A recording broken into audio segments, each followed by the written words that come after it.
All right, full wide, please. Full wide. There's some right behind me, too.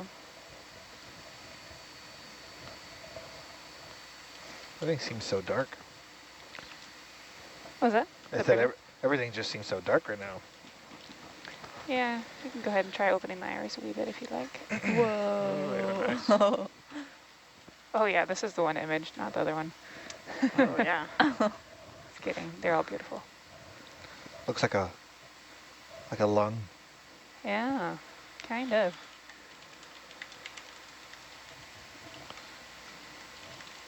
Do the scaling lasers just for reference of how big this thing is. How far apart are the lasers again? 10 centimeters. Whoa. Look at that base there. Such Oh, a there's nice, 2 of them.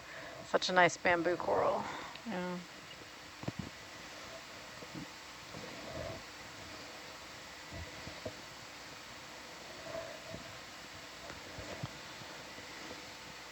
I think this one is J clade. Push on in a bit, please. Zoom it in. See what the...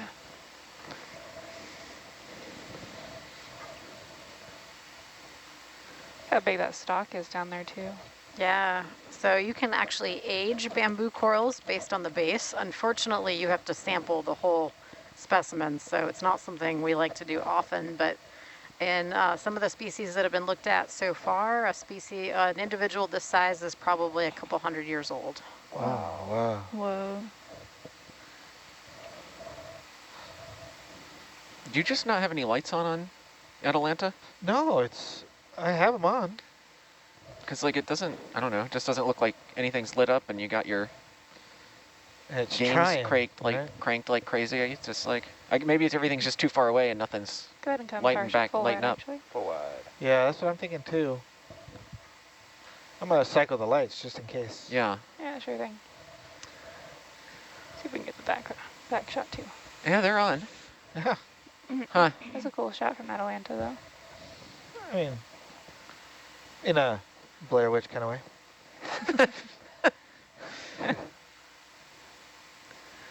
Taking it way back to the 90s. Watching a little of the video earlier, it looked like there's just a lot more kind of stuff in the water column, like really fine-grained sediment, making it much more cloudy than we've seen on the previous 2 dives. Yeah. All right, I'll mosey back Well, it just over. seems like 90s home video. Looks like little Herc's first little dive. That's all. Oh, You can see the largest fan corals are kind of right on the ridges that stick out most. yeah. They can kind of filter feed uninterrupted. There's a big Gorgia on the right. Open the iris a wee bit on Herc there, please. Sure. Thank you. Yeah, these are cool rocky features here. Yeah, so the start of the dive, from what I saw when I was watching in the lobby, was really rubble kind of debris flows. So large slope failures. Right here, now we're seeing the cliffs where those rocks broke off from. So you got these now steep, really beautiful exposed basaltic cliffs. Yeah. It's really good habitat for coral.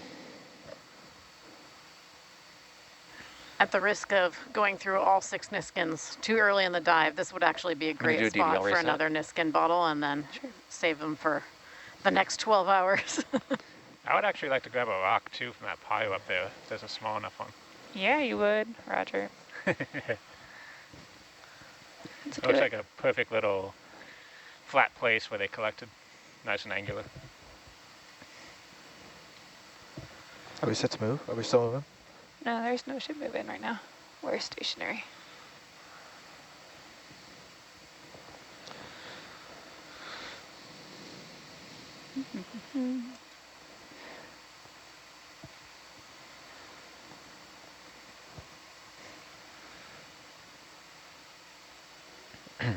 All right.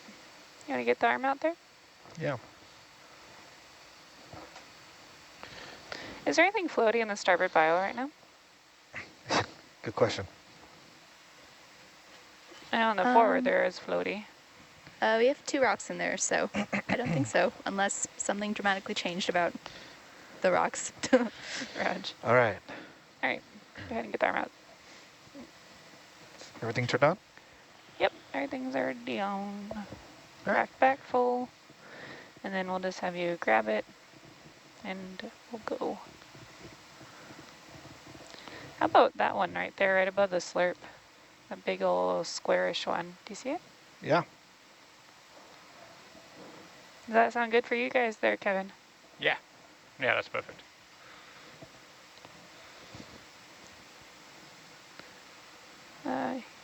You'll probably want to grab it the other way. I was just trying to see where I'm at.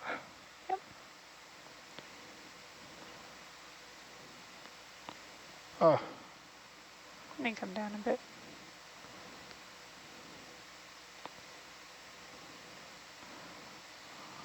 There you go. Nice. Great. You got a free critter. Free critter. Or All a right. stem. So now I'll have you hold it outside the vehicle and then in the light bar, or oh, in the light field. Yep. So now wrist over a wee bit.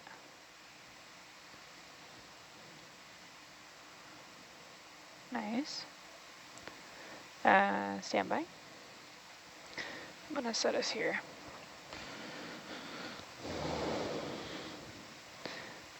I'll call this one Flint, even though it's inappropriate. Flintstone. Oh, All right, so hold it up a wee bit more, and then we'll push it on the camera. Yeah, that's perfect there. Go ahead and push on there, please, Tim. Zooming in. Okay, now center it up a wee bit more, so we can get a tighter shot. Okay, go ahead and push on it a bit more, please. Okay, now rotate that puppy. And that look good for you guys there? Looks great to me. Thank you. Roger that. Go ahead and full wide. Full wide. All right, do you want to freeze that for a minute there? I'm going to sit down. yeah. There's not really any good parking spots out here, I mean, honestly. I might just do this when you float.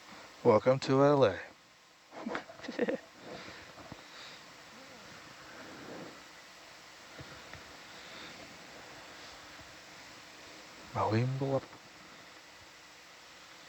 Wap, wap, wap. I don't know why I'm making a lot of noises today. It's because you got a lot of sleep. Exactly. Which is I a just good wanted to thing. bring it up again. Point of pride on this ship, isn't it? Oh, yeah. All right.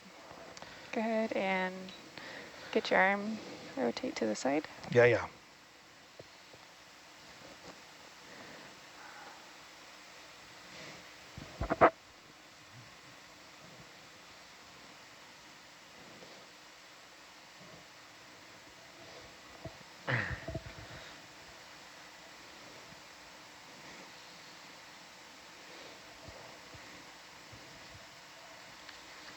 Nice.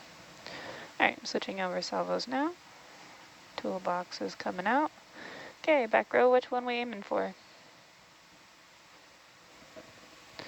And then, This can go in C or D. okay, go ahead and shoot for C. I'm assuming we want to leave E and F for the bigger rocks. Yeah, let's do that. Where are we going? We're going for C. I'm assuming So, yeah. A, B, C. Yep. So now you're on the bin? Yeah. Yep. And actually you should rotate it 180 to that, so the big old butt's going into C. My description's very geologically Like accurate. that? Yeah, and let's actually get it a little bit lower because I just want to make Well, sure. I just want to make sure that's the orientation you want. Yeah, that's correct. And let's make sure this is the right size. I think it should fit. I'm gonna let go. Go ahead and freeze arm real quick. It'll take the force off the box. And then I'll have you wrist over a wee bit, and then can drop it.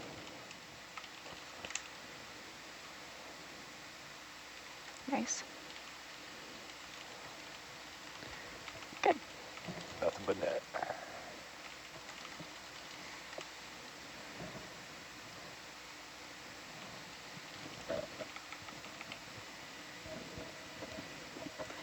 Awesome. Crushed it.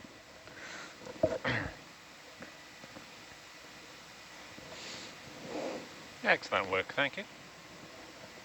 I think we should put the little cow catcher back on. I know Dan doesn't like it, but it's useful for making sure samples don't go inboard. Hmm. What sample number was that? 053. Thank you.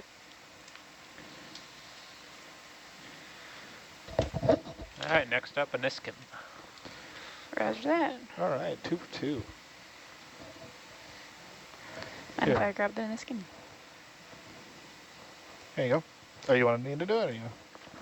Oh, I'll grab this guy real quick. Yeah. You do that. Data, could you repeat the sample number, please? Switch ya. Yep, 053. Okay. Also, Niskin bottles 5 and 6 have been fired. We have 1 through 4 remaining. Got it? Yeah. Thanks. Good job. All right.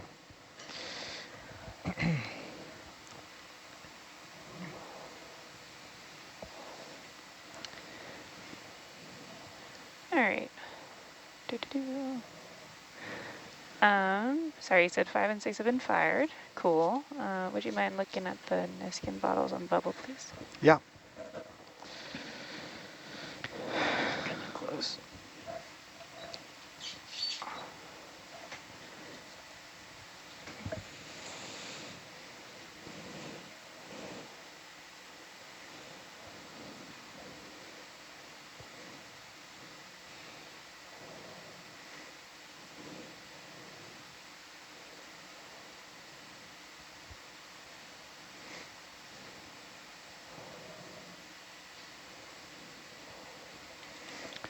Is there a specific altitude you guys want, or is right here, right? Right here is just fine. All right. There's so much in the area, we should get a really good signal.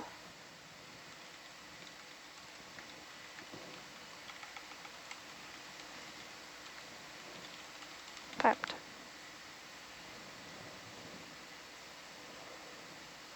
Yeah.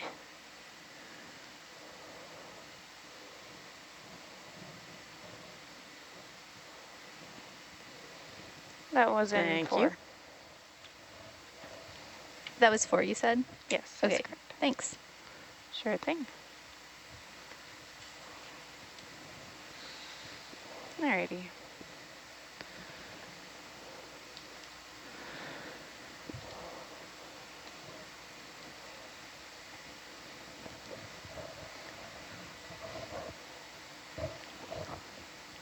Okay. Fun day. Alright, would you mind looking at the bumper there, please? Cute. Oh, that'd be an interesting business. ROV bumper cars type stuff. Bumper ROVs. That'd be interesting. Would it be more exciting as bumper ROVs or bumper AUVs? Ah. Good point. I feel like bumper AUVs already happened. Maybe. Is that dissing a field? Yes, it is. Gotta stay in. That's a. Never mind. I'll stop talking. Go ahead and push on in So there. that was a whole thing that you just did by yourself. Sorry, guys. Go ahead and push on in there, please. Zoom it in. So what's the name of the coal that has a long stalk? That's kind of to the bottom left. We can take a look at it. the hair One, hair please. one?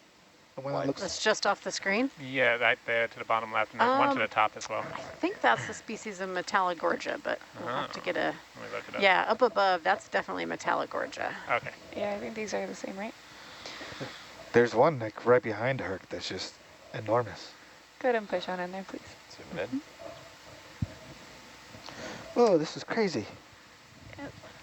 Got its polyps all closed up at the moment, probably because we've been sitting here with the thrusters on. But yeah, they form these really nice umbrellas of those tiny little polyps.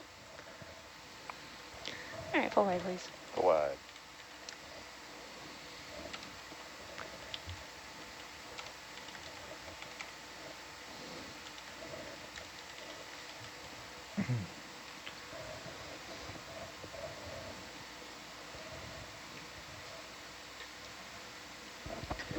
What's the amount of distance that we want to cover in this full dive?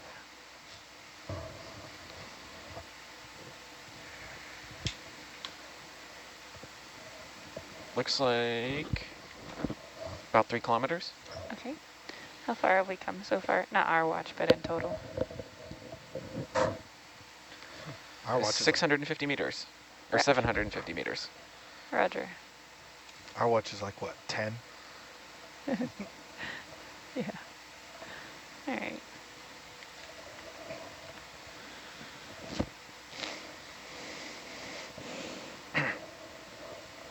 I'm ready for another move there, Chris. Yeah. We were making good time on these transits. Bridge nav, another step.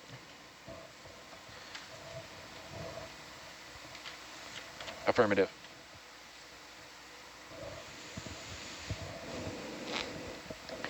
If we want to be spicy, we can even do 20 meters. Maybe next time. Whoa. Right? Like, We just got on watch. yeah, like, Okay. There's only Wait until rubble like pile. last call or something.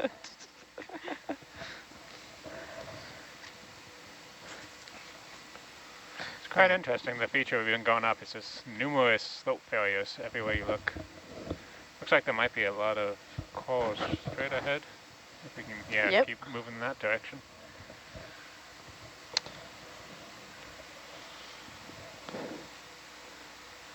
Kevin, what type of rock are we mostly seeing on this dive site? It's going to be almost entirely basalt. That's what these seamounts typically are made of. And you can get these kind of larger shield shapes instead of really steep cones. And this guy was never subaerial. It doesn't have a flat top or any evidence of wave erosion, so it should be basalt all the way up. And then of course the white bits are mostly calcium carbonate and other debris that's kind of falling from the pelagic zone and raining down.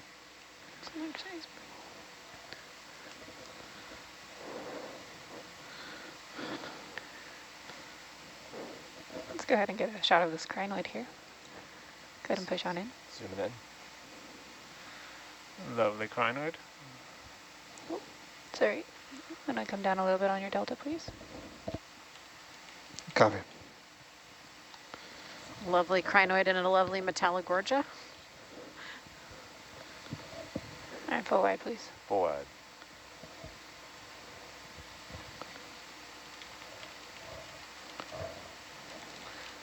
There's another stock crinoid in the bottom. Nice and bright red. No. A little field of them. Yeah. Oh, they're beautiful.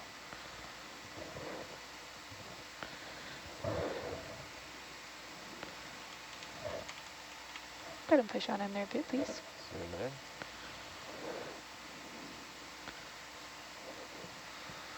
Oh, it's looking towards the camera. Yeah.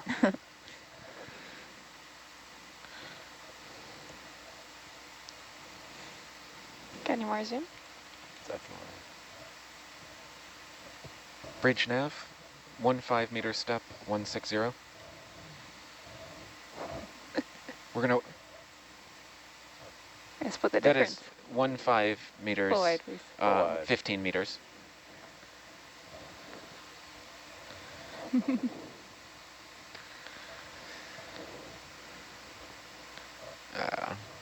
Yeah, we're gonna work our way up to 20, I mean. Ah, I see.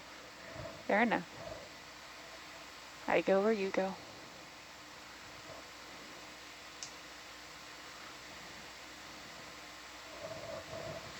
It's like a nice little canyon slot between the two big piles of more substantial boulders. Yeah.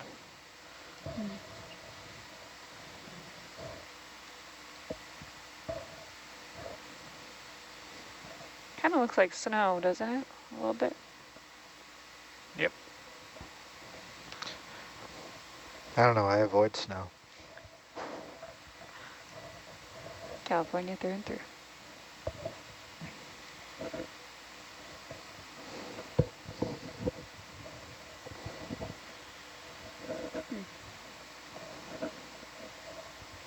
This cliff face looks very climbable. Like I just want to climb all over it. Oh, the rubble pile like that, you don't want to climb. Oh, the best kind. You can come down a wee bit there. Climbing talus piles is torture. Yeah. You can coming down on the delta a wee bit there, please.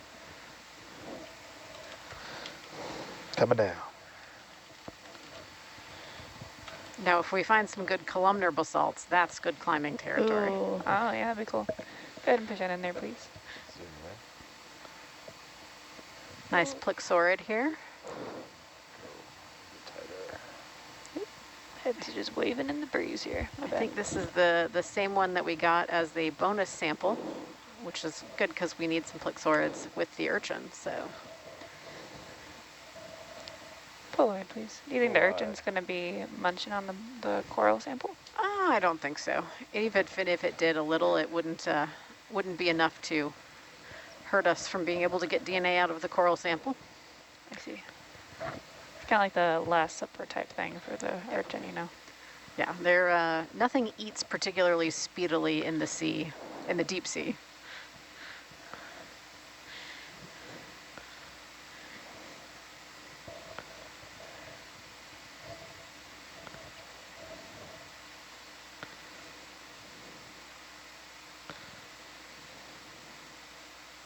Is that just because the metabolic rates are so low? Like the water's so cold that...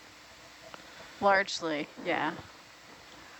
You'll get, like, if you get big predators that come through, they'll take out a lot of the muscle tissue, like sharks coming to feed on whale falls, but the rest of the whale fall will last for years and years and years. Oh, that's a bright red. The crinoids Bright, are like a burnt orange, actually. a grapefruit color, one would say. Oh, I could go for a grapefruit. Last year, they had grapefruits out all the time. Yeah. So last expedition, they didn't have ice cream, and I think we all were on the point of, you know what I mean. We Going were crazy. Very sad. Yeah. Point of going crazy. There you go. I was trying to think of the right one to say.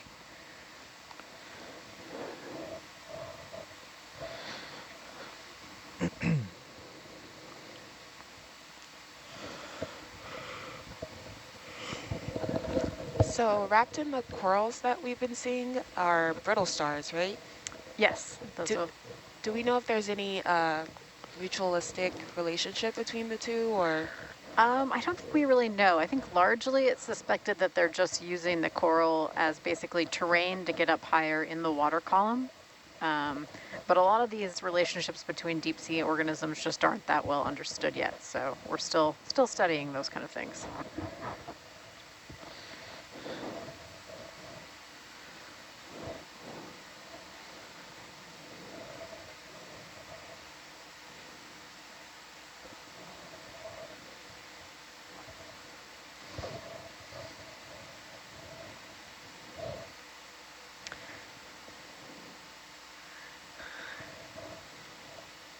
How would one study that relationship?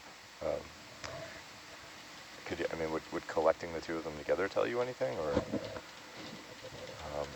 you basically have to sit a camera on the bottom and kind of watch what happens? You're a little bit low, Tim, still. Oh, But okay. I heard a bit of your question.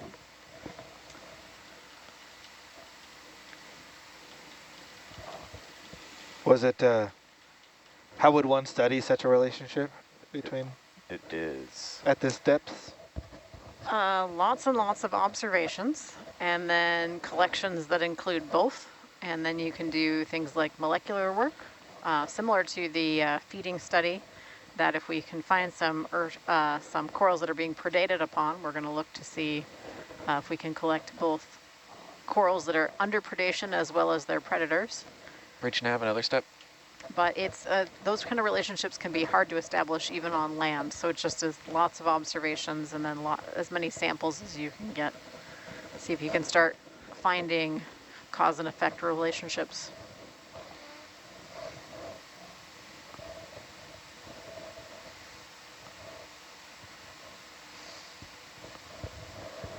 How about now? Can you guys hear me now? Yeah. Yeah. We can hear you. Yeah, you sound good. Okay. Fixed it.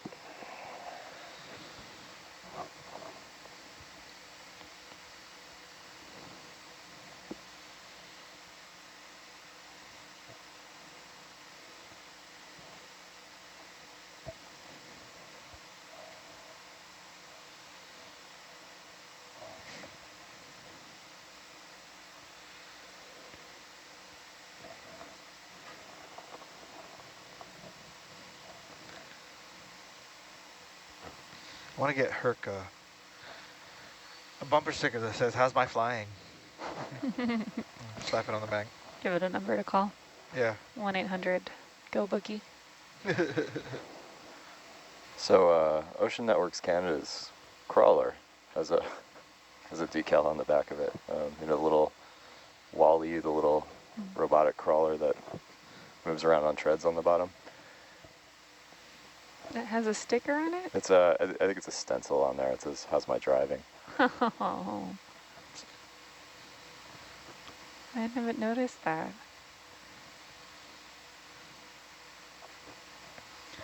I really hope that Ocean Networks Canada has sprung for some kind of phone number that if someone were to call it, gives them like fish facts from the deep sea. Oh, that'd be interesting. We should probably just do that for Herc. Yeah. On top. The number's just like, well, you see, the thing was, there was a lot of chaos going on that day. It's hard to see. Yeah, got a little fish. There hadn't been ice cream on board. Yeah. Can we get a zoom on the fish head if possible? Yeah, go ahead and push on in there, please. Zooming in. You're disappearing on me. Sorry for a fish. Oh, Argy.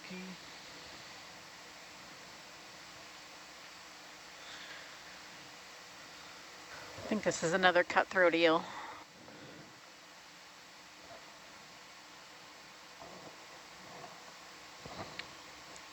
You can push in a bit more there, please.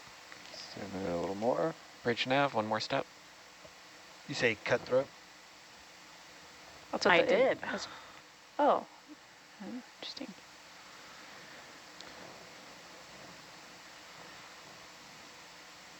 I like the botryoidal texture behind it. Yeah.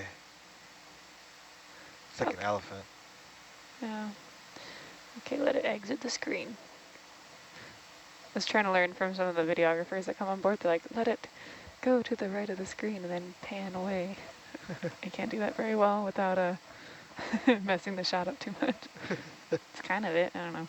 Okay, pull wide, please. Pull wide.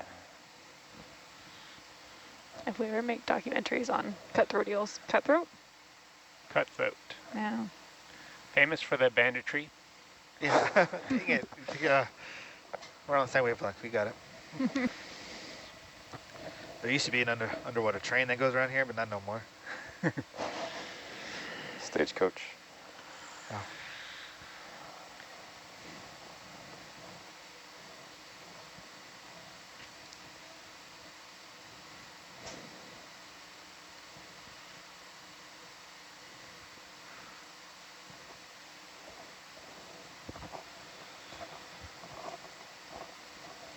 All right, go ahead and push on in again, please. Zooming in. Is that a bubblegum call or? I will be the first to tell you that actually with these morphologies, I'm not great at telling the difference between a bubblegum and a Push away, please. Partial wide. hemicorallium. All right. I think this one is a bubblegum.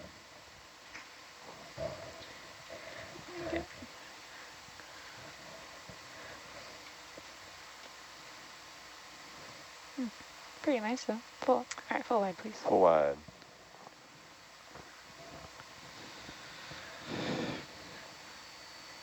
Steve has corrected my fish ID that that's a cusk eel and not a cutthroat eel. Oh. Thank you, Steve.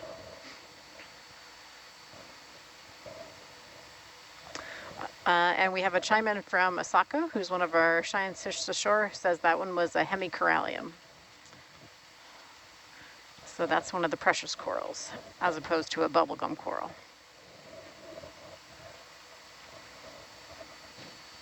Some of these names, man. One way you can tell the difference is if there's a bit of a current or some movement from like the ROV thrusters, if it's showing signs of flexing and bending.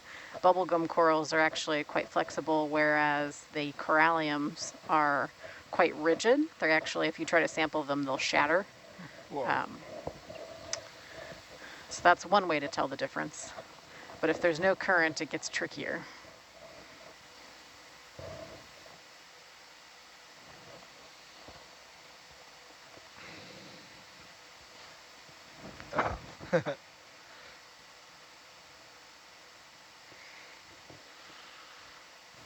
And I'm seeing from our scientists ashore that we So have much- been seeing both hemicorallium and the bubblegum corals on this dive. So they're both in the area. A few more fossil sponges. Emil, a scientist on shore, was on the 2019 NOAA expedition, saw hundreds of these kind of dead sponges southwest of Johnson Atoll, similar to what we've been seeing. So it's potentially a mass die-off event. It could be a single like change in ocean chemistry event that caused a lot of them to die off at once, and that's why we find them in similar states along these seamounts.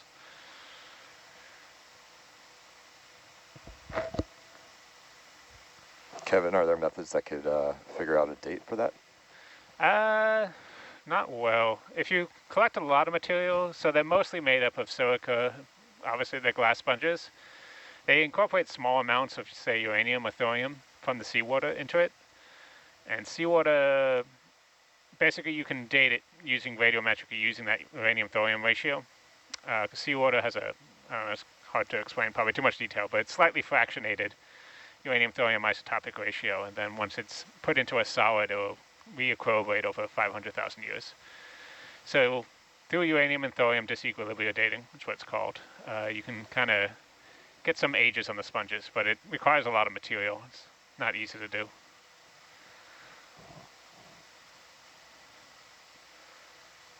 We collected a few dead sponges on the last couple of dives, so it might be something that's planned on being done, not sure.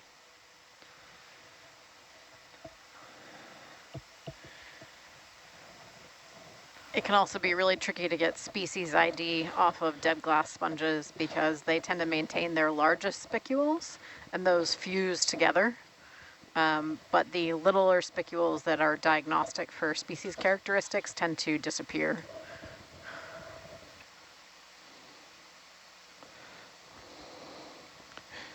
Man, how come when we come on? Do.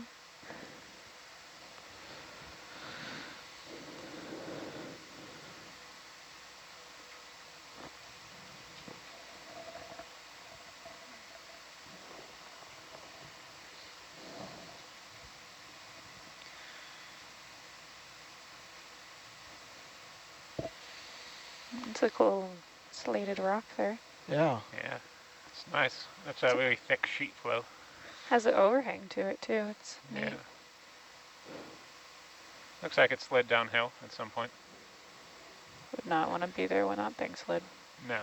Touch it. Do it. Just a tap Cause a subsea avalanche.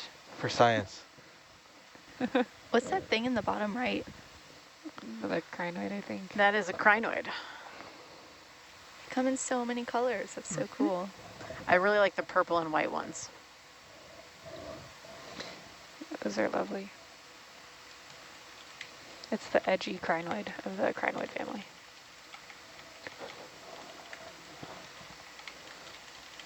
These are way better than the fossilized ones I used to find in Iowa.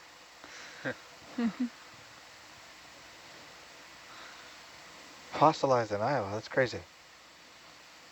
Yeah, it used to be all oceans and then glaciers, and now it's farmland. Oceans as far as I can see. Used to be cornfields.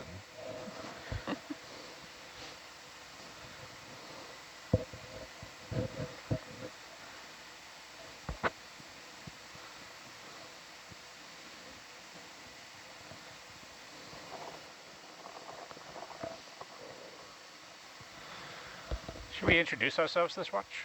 Oh, Oh, I yeah. forgot that. Oh, yes, yeah, yeah. Yes. I'll go ahead and start. I am Onye, your Science Communication Fellow, tuning into your questions and passing them along to our team. So keep sending in those questions.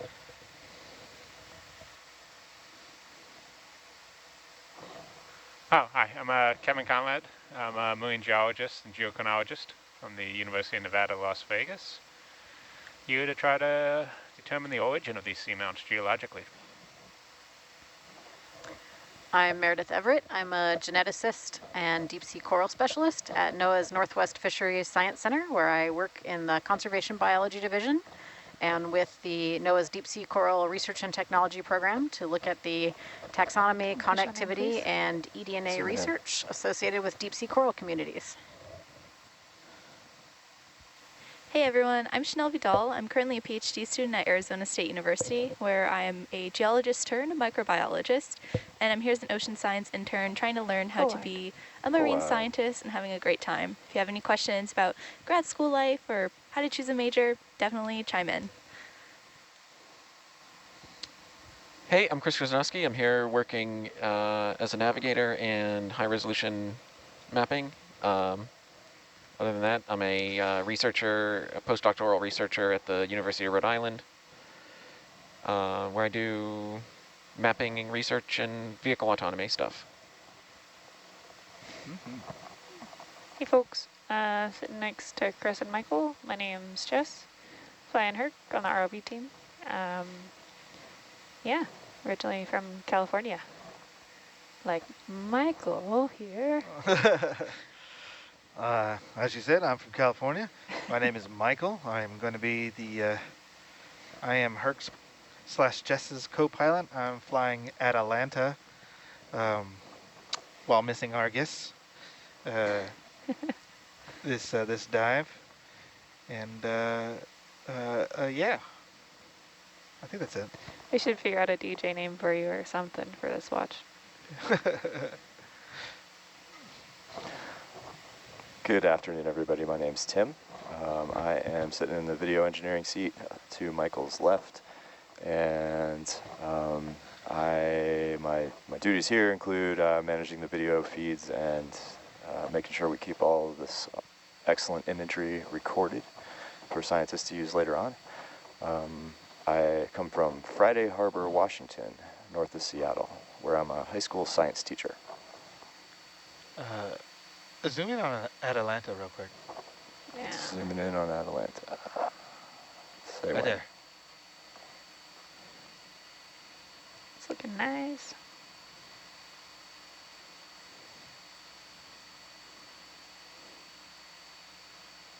All right, you can zoom back out. Can we get a quick zoom on this little coral that's right under the laser? Yeah, sure, this little palm tree. Go ahead and push on in there, please. Zooming in.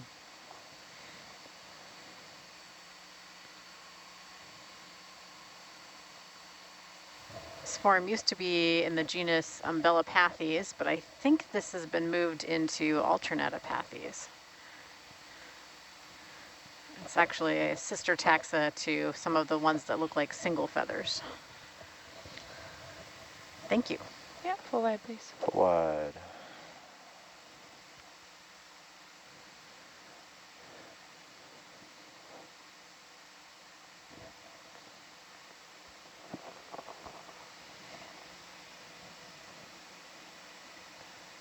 Bridge nav, one more step.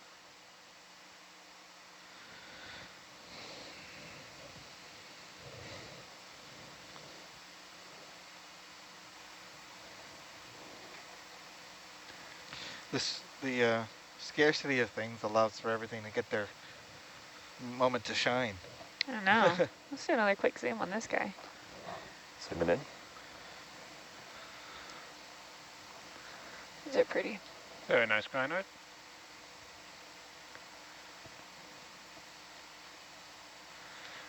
Is that going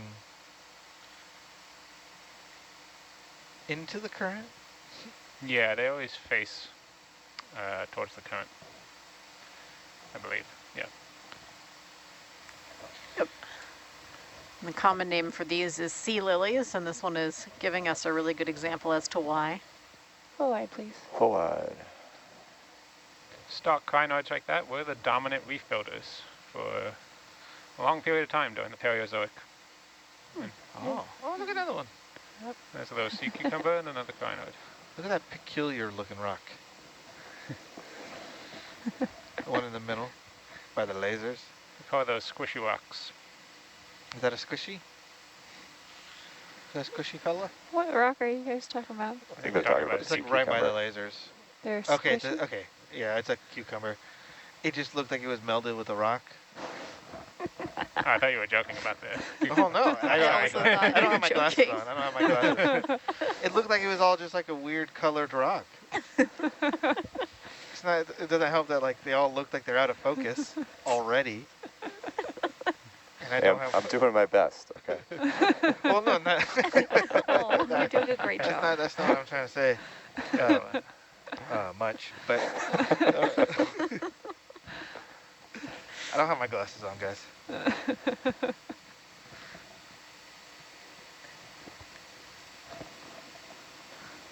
So can crinoids continually grow their stalks longer and longer? I believe they can because they add these little individual disc segments and can get taller and taller. Cool. And those actually, I found fossils of those in Arizona at one point. They make really cool fossils. Nice.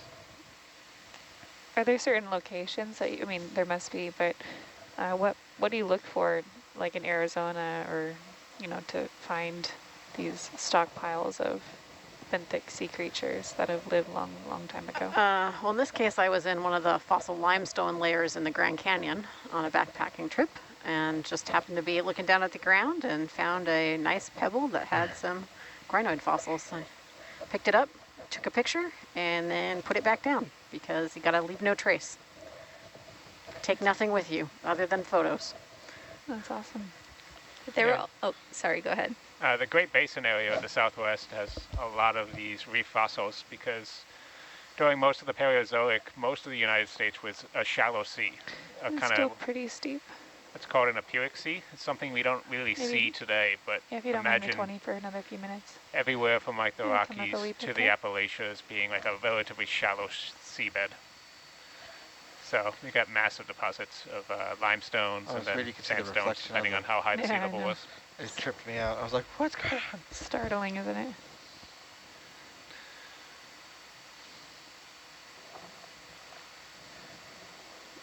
I usually look for like a flower pattern in limestone because they still kind of look the way they do as we're seeing them right now. So it's very beautiful.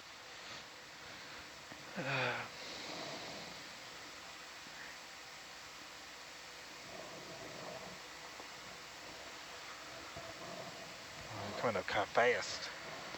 Which trail did you go backpacking on?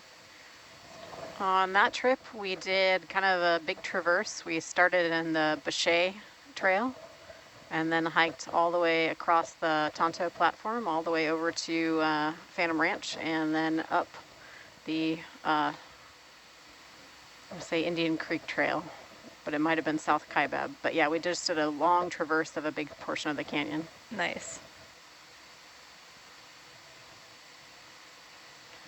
I love the Grand Canyon. I have yet to go. I feel like I'm missing out. Oh, you are? I'll take you. Come to Arizona. I go like once a month. In this heat? Oh yeah, definitely not in this heat. Yeah. I don't even want to be there during the heat. With these gas prices? In this economy? There's a lot of conditions going on here now. This is really steep. I might come up a bit faster here. Yeah, for fossil lovers, Bechet is a really remote part of the canyon. It's part of the wilderness area now. We have to get the special keep coming wilderness up? permits to go back, but the start of the trail has some Permian rock formations that have big ancient amphibian footprints fossilized. That is Oh, so cool. cool. There's a hole in the rock right there. Yeah. I've been on Tonto twice, but it was dark each time, so I never Let's actually hold got off to on see any more anything. ship moves for a minute. You want to come a bit faster?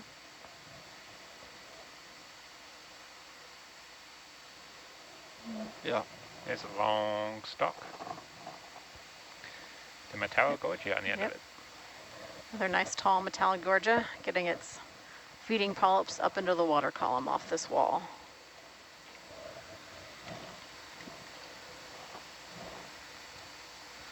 Some excellent dramatic cliff Ooh, faces. nice. Whoa. All right, sorry guys, we're gonna kind of go up this a bit fast. You can see a lot of holdfasts. There used to be a lot of coral in this area. Still are. Is that what those things that look like they're glowing are? Yeah, the white reflective surfaces. Yeah. Yeah.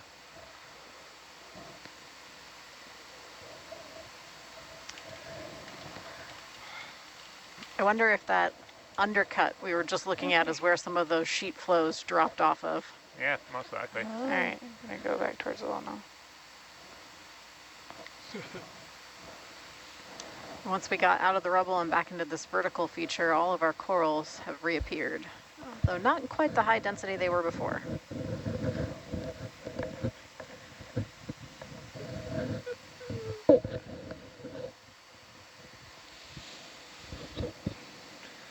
So this area could have once had a dense coral community with all those remaining reflective spots. Yeah, I'm guessing at some point, yeah. Because the holdfast will dissolve over time in seawater. I don't know how slowly though, but if it's calcium carbonate. But those could have been multiple generations coming and going. It's hard to say.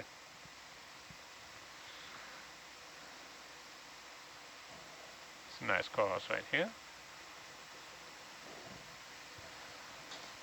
What's that little bottle brush coral on the top? I think that's just the one of that I mentioned before, the little palm tree looking one with just only one side. Yeah, I think that's another Good, alternatipathes Zoom in. or umbellapathes. Oh, I'll have to go again. All right, full wide, please. Full wide. The wall that keeps on giving. Yeah. All right, coming up. Descend, descend. Oh, that was like a horizontal coral.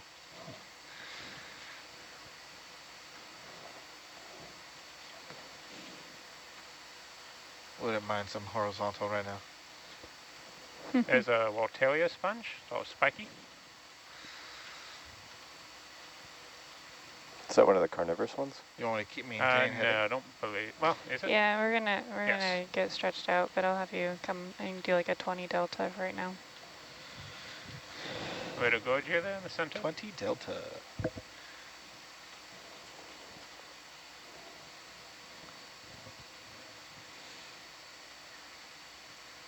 Is this considered a garden, or when does it become a garden? When does it become a reef? Oh, well, so reef is actually technically a biological term with a specific definition with living organisms basically growing on the skeletons of previous organisms. Oh. So you can have reefs that are sponges or reefs that are corals. So for this kind of soft coral community, we would usually call it a coral garden. And there are a couple different proposals for what density and diversity constitutes a coral garden, but that is still the subject of somewhat endless debate amongst the deep sea coral community. Interesting, thanks.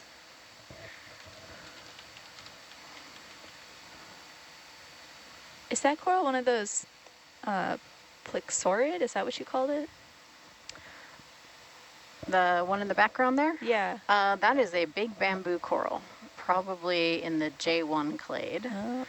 And then I think we've got another, I can't tell if that's a primnoid or another bamboo right in front of it. I think it's another bamboo. And then the yellow there is one of the plexaurids. Oh. Chris, you mind doing a DVL reset, please?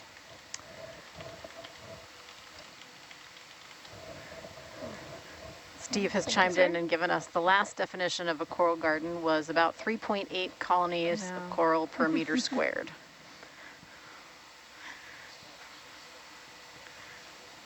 Yeah, it'll just drift.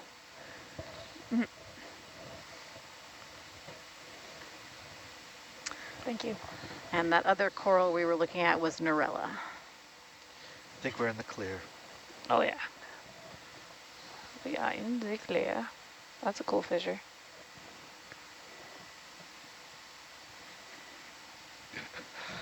What? Oh, I know, yeah, I get it. Yeah, that's a cool fissure. I thought you said that's a cool fish there. I'm like, that's a rope. Now who needs glasses, Jess?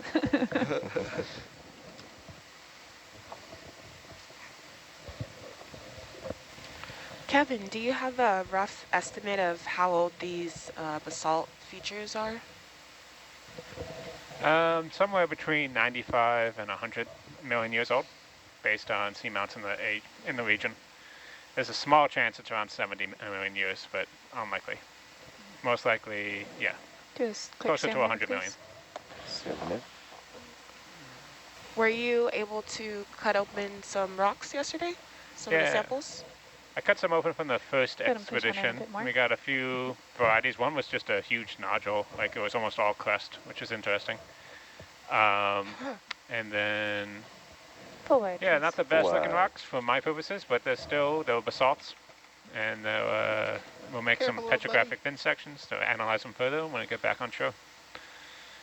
And I'll cut up dive 2 after this watch. What's that coral? That yellow one? Yeah. That is another plexaurid. Oh, okay. Are they more often yellow than any other color? The nice thing with plexaurids is they come in a variety of colors. So there's that yellow one. They can be red. Steve is on the lookout for a kind of purple to blue one as well. So they're one of the more colorful ones you find down here. Cool. What determines their chromatic features? Sometimes it's their soft tissue, and sometimes the sclerites that make up their kind of flexible skeleton can actually come in different colors. And actually, whether the sclerites are colored or clear can be a diagnostic character. Oh.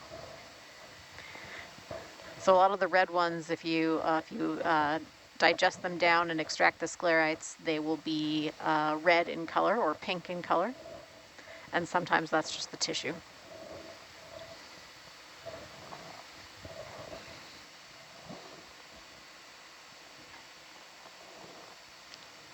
Gosh. Gotta run through gauges. Raj.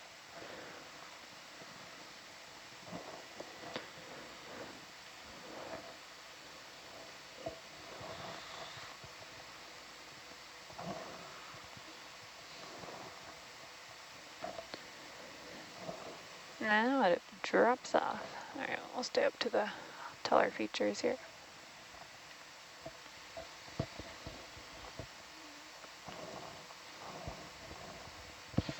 My good is still bubble. Roger.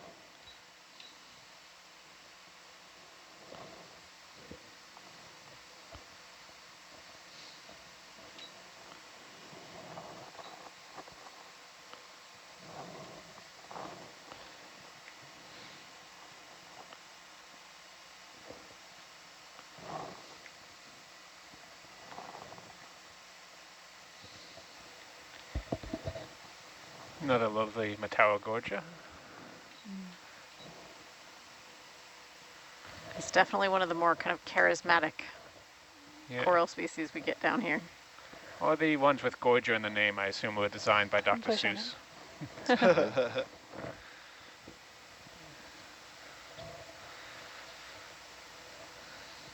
You can push on it a bit more if you'd like.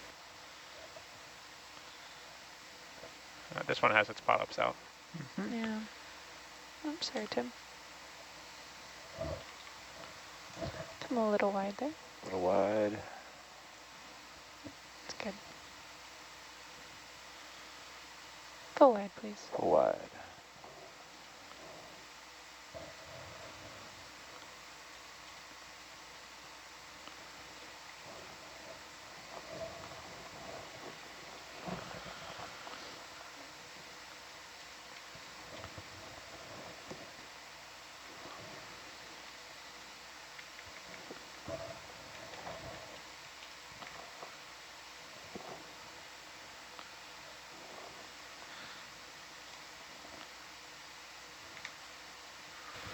Tim, is it possible to get the 3D map on channel 3?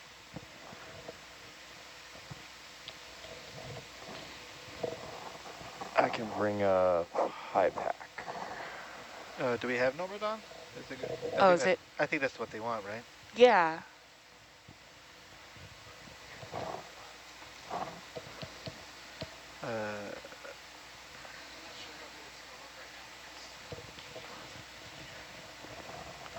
Do you want to throw in another ship move there, Chris?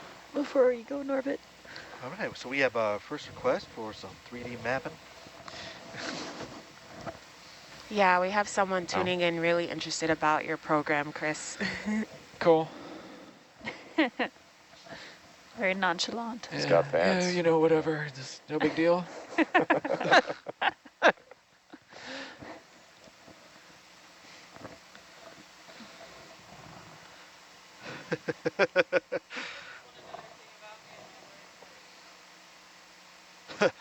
Fans.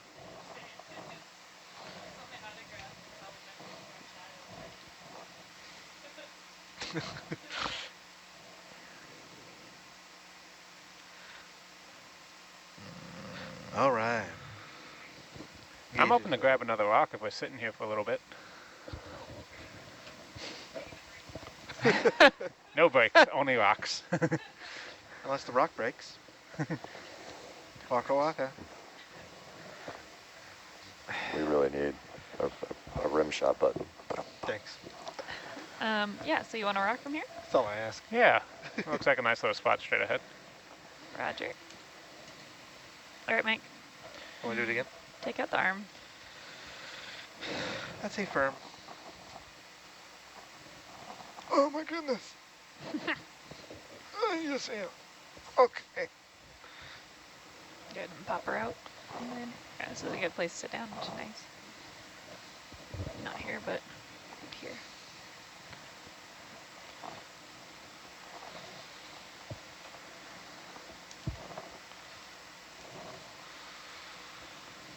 All right, you're all clear. Go ahead.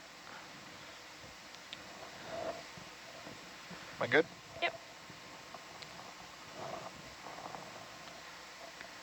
All right, which one looks appealing to you? Maybe this one? Roger. So I should not sit Which on- one was that? Right in front of the slurp there. Sorry. That one? Below your low jaw there. That one. Or this one? Watch, you can see the telestrator there. Sorry, let me get you a better shot here. Okay. Right there. You want to telestrate one more time? Sure, this guy right This there. one? Yeah. That one right there. Chris, you mind stopping the ship move, actually? Bridge nav, hold position. You want me to back up a bit? I think we'll swing okay. Raj. Try to get a different grab of Yeah. that.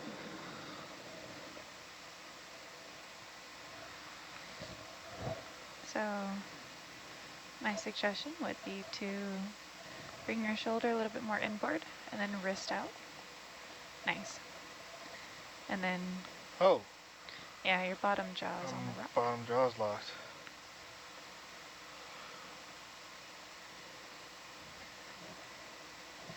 That might bite you when you put it in the bin, though. Yep, like I'm doing right now. Yeah. So That one wrist- might be too thin, actually, it looks like, now that it's turned over. Roger. Do we have any large slots left on the starboard? I think we have only large and one small left. Is that correct? Yep, that's correct. Okay, so maybe we'll grab one of the chunkier ones. Is this one too big? Probably, right? That's pretty big, yeah. Yeah, so maybe... Hold on there. Let me see.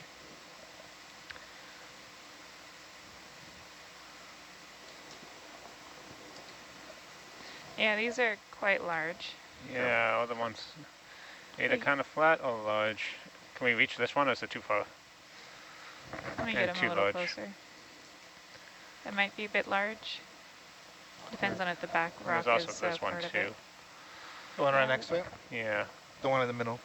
something that's just a little chunky. Oh, that's like right next to your claw, I think. Okay, go ahead. We're gonna try for this one? No, I think the one to the right, that one's too large. Yeah, the one all the way to the right over here. One behind the, yeah. This one. Yeah. Yes.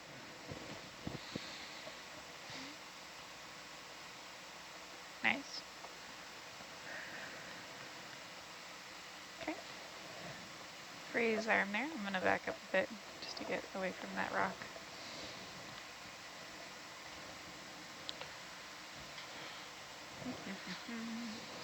All right.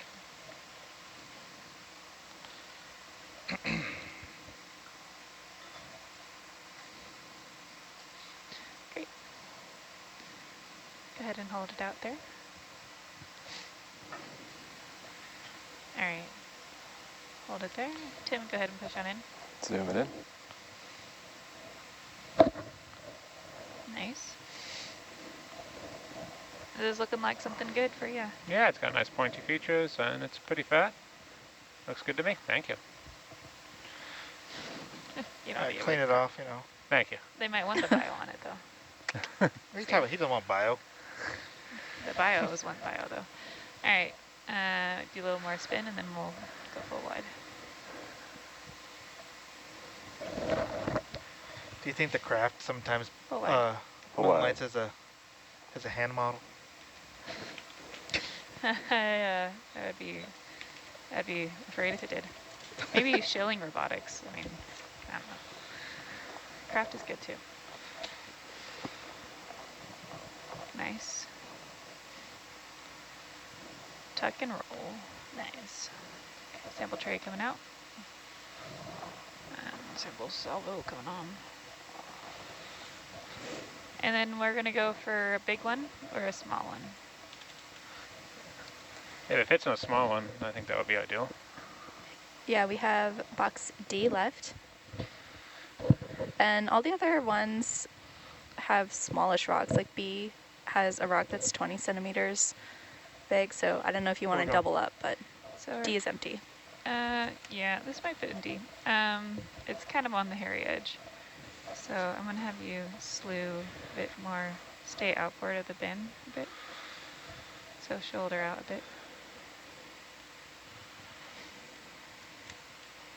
Yeah, so we're going to see, we're going to measure it in D, and if it looks like it's going to go, we'll put it in D. If not, we'll put it in ear F.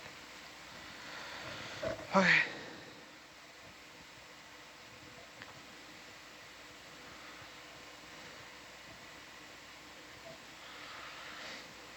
So my suggestion would be to actually, your elbows are going to get in your way.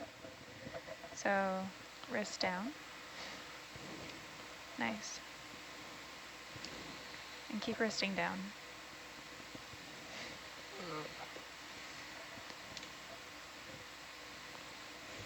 Good. That's looking a lot better. Ooh, yeah, I think that's going to be a bit large for D there, guys. So maybe let's go ahead and throw it in F. That's all right with you guys? That works. Sure.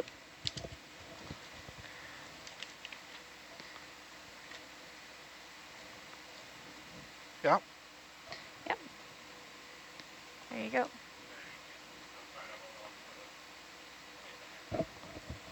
go. What sample number is this? 055. Nice. Thank you for the sample.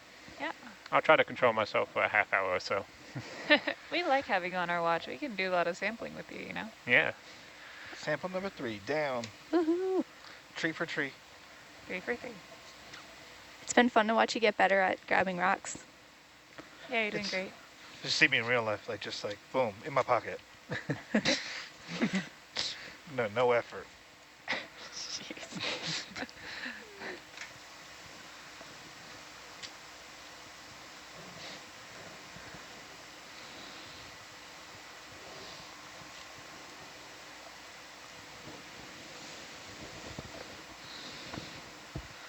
Ugh. All right.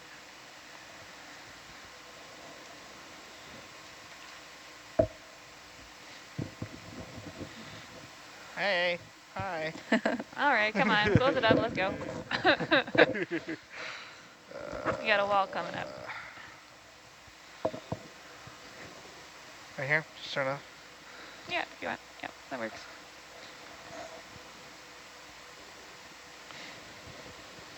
All right. Nice sample. Weird jazz hand thing at the end. Nice. So you.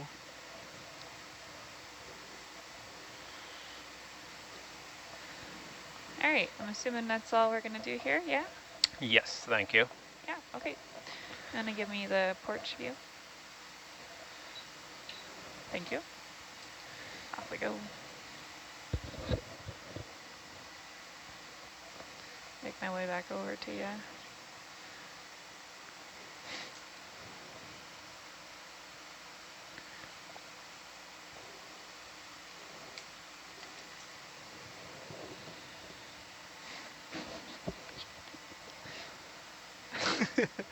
Gotta do a shout out.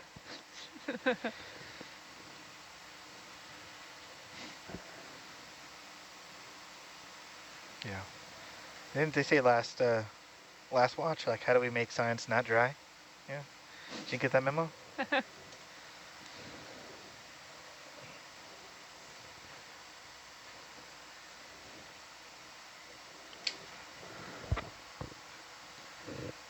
This watch so far has been a really great example of just how patchy the distribution of coral can be. You can be in a really dense, diverse community, and then just, 50 meters later, you're back to a nearly blank wall and kind of move in and out and in and out.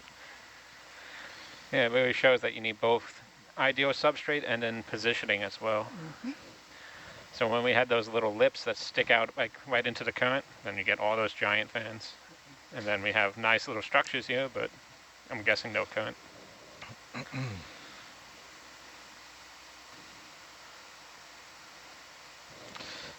Coming down. I'm gonna switch my heading to you a little bit. So if you have a coral like that, that's actually like perfectly horizontal, is that indicating there's probably not a lot of current? So It's I'm just still filtering as it moseying over falls here. straight down. It's probably, keep the filtering, or the 160. current is hitting the wall and moving either straight up or straight down. Cool.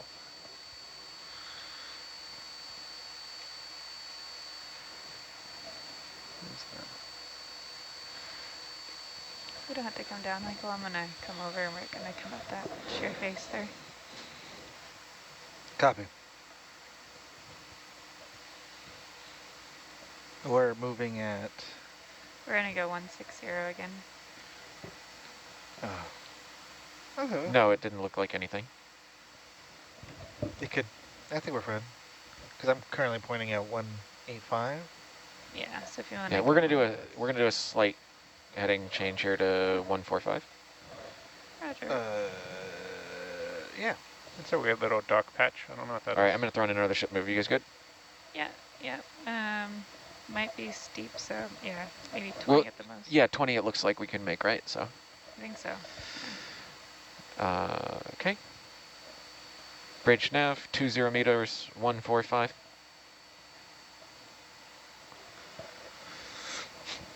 Yeah, that'll be fine for me.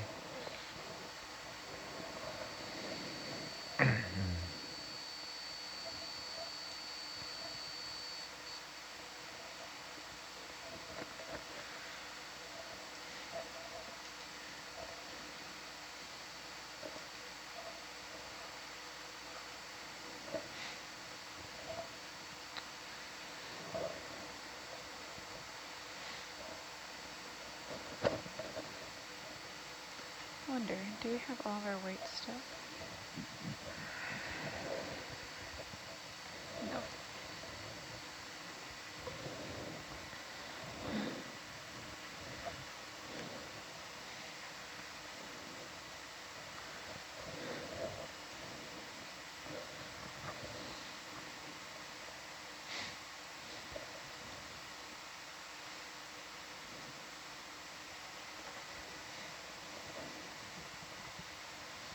This really does look like a nice sheet flow here, right?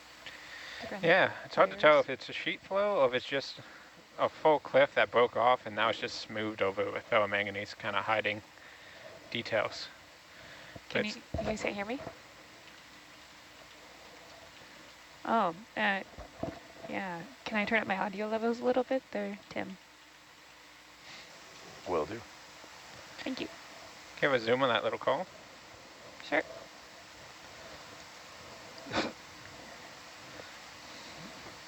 Go ahead and push on in there a bit. It's going to be a little bit bobby because I'm at the end of my leash. I'll Okay. give you 5. Give me 5. I don't know if we can get a better shot of this. There you go. Don't say I don't do anything for you.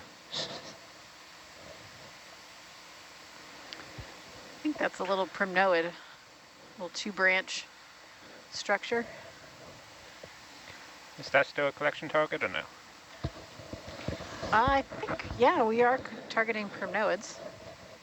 We could, I think this one is probably Narella. Looks like polyps are pointing down, as far as I can tell. Wide. You want to stop the ship then, Chris? Or do we want Bridge to nav, hold position. So confirm we want this as a sample. I'm thinking. We can also, yeah, up to you guys.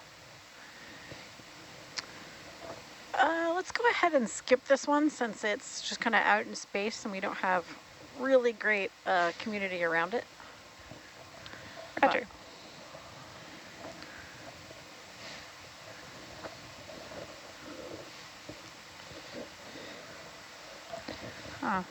I'll move a little ahead and then we can restart the ship move.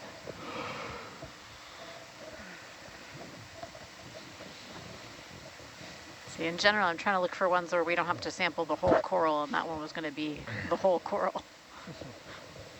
And then some. Yeah.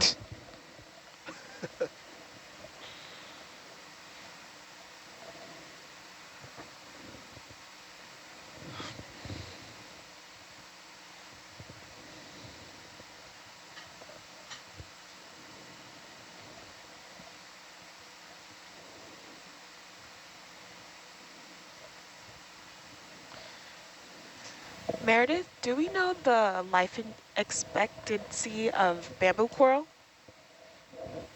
I don't think we know the life expectancy per se. We do know that they can get to be hundreds of years old, so less than what's known for black corals, but definitely in the hundreds of years. I don't know if there's an upper limit. I don't think anyone's really determined that yet.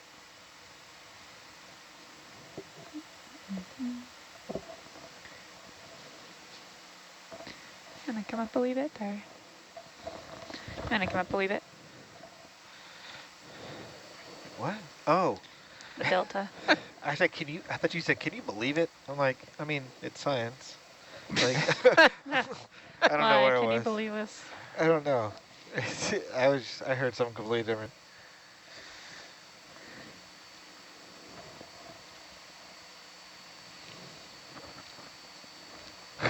I don't know where I was. It's you know, it's not the midnight shift, so I'm not sure. Oh, well, it's midnight for me. Maybe. Too much sleep. Too much sleep. There's such a thing. Yeah, you were just saying that you got all asleep. This is a cool feature too.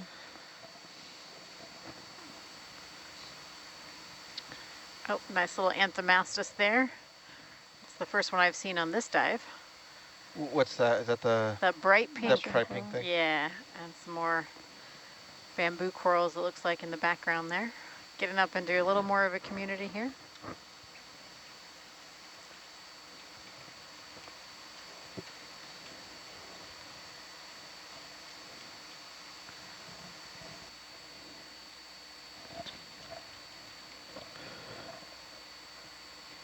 Go ahead.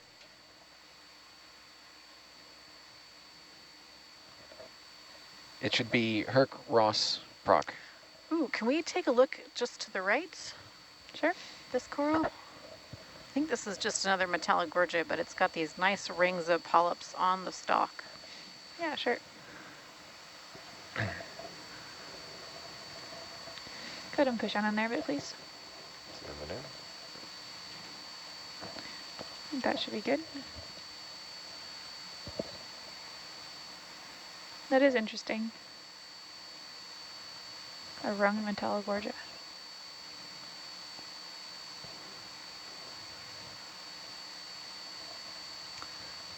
Our scientist Ashura Sako Matsumoto has said it's a juvenile Metallogorgia, so it's younger.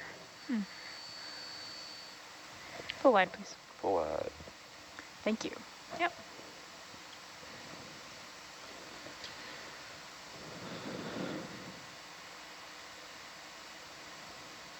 All right. Ooh, nice. steep. Very, very steep. Oh, that one's closing up. Or no, that's stars. Never mind. I saw movement. I got excited.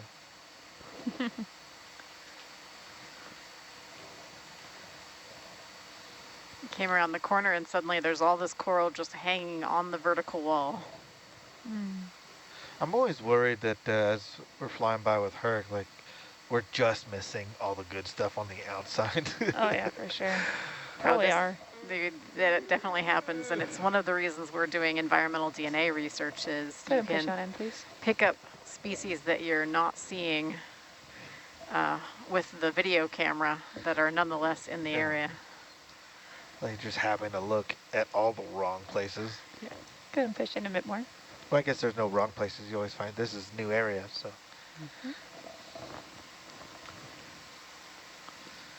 Nice bamboo coral there.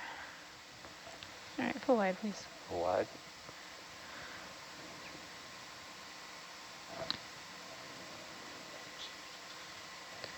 Chris, let's call on 10-meter moves for now. Roger. Bridge nav, 10 meters, 145. All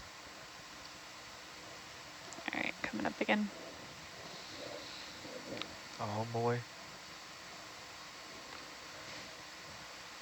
Oh, boy. Some nice urchin hanging there on the vertical wall. Wow. There's millions of tube feet. Putting those tube feet to solid use. Yeah.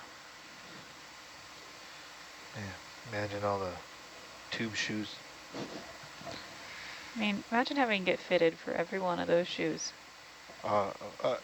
Is that going on the assumption that they're not the same size? No, they were kind of all over the place, the one I pulled up yesterday. Yeah. They look like little Q-tips. I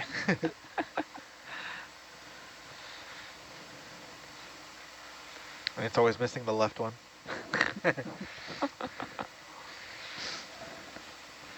Bowling must be a pain for urchins. Have you ever thought about that? Can urchins really have left shoes since they have radial symmetry? Or are they all left shoes at that point? Oh. Oh.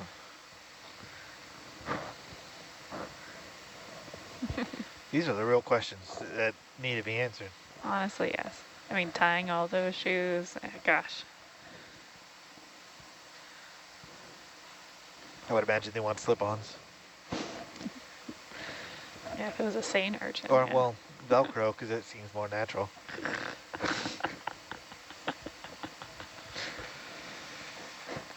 Some of their podia do have little tiny pincers, so they could theoretically tie shoes.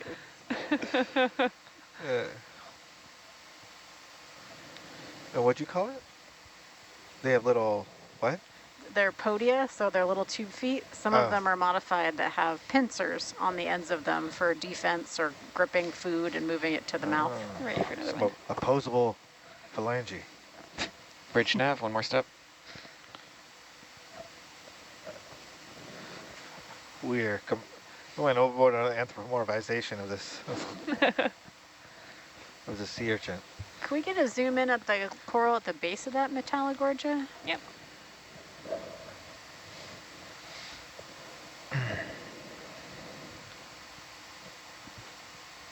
I can see why cartoons are so popular.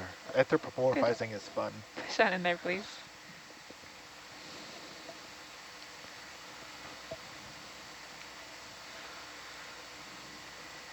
A wee one. Another little Chrysogorgia of some type, but I can't tell if it's just a Metallogorgia that's kind of laid down or if it's a Chrysogorgia with a really short stalk.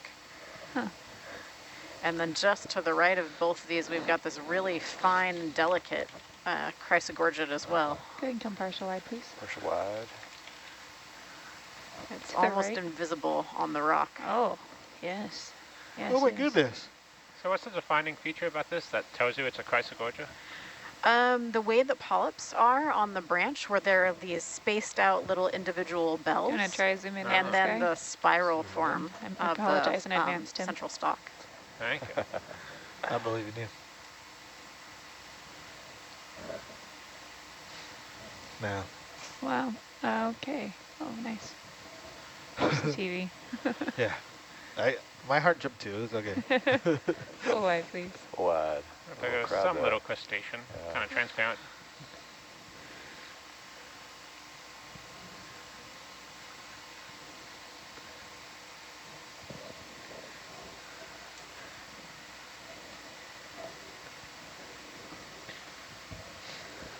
Tim, we greatly appreciate your efforts on filling in for as video engineer. Oh, yeah. Yeah, I wouldn't have guessed you haven't done it before. Yeah, you're doing great. Oh, thank you. Super smooth. Oh, hello, shrimp. There's like a sea cucumber in this background. I'm still mad about the sea pickle thing. I feel like it could change though, because she says the taxonomy is changing all the time. Yeah, but I don't think that taxonomy is going to change. I think that one's pretty static, yeah. I'm gonna start a petition. This is my contribution, my legacy, if you will. Bridge nav, one more step. I mean, you could just start calling sea cucumber sea pickles because it's a common name, and that's actually one of the problems with common names is one name can refer to multiple things. That's why we have Latin names for animals. Oh, okay. That's true. Go ahead and start your zoom there, please. So it becomes popular enough, there's no stopping us. It's the beauty and the curse of the internet. Yeah, I'll start a subreddit. Got any more zoom there? Definitely. Nice.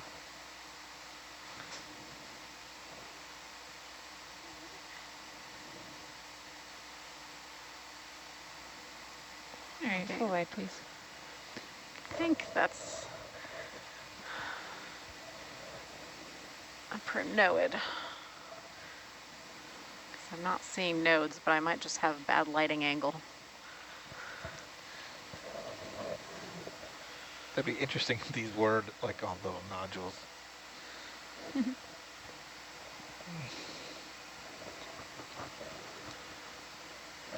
They're one of these little yellow gorgonians.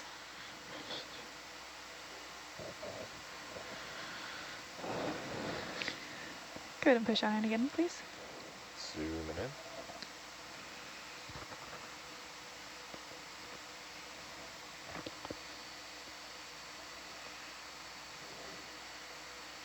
All right, full wide, please. Wide.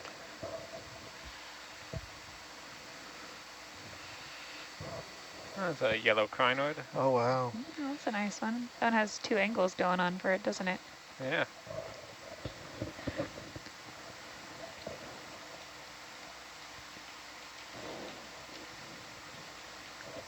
Head up slope again.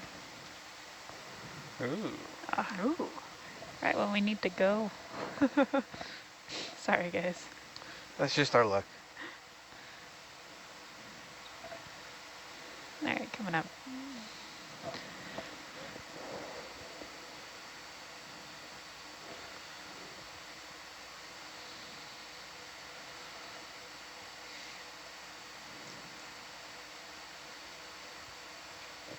Bridge nav, one more step.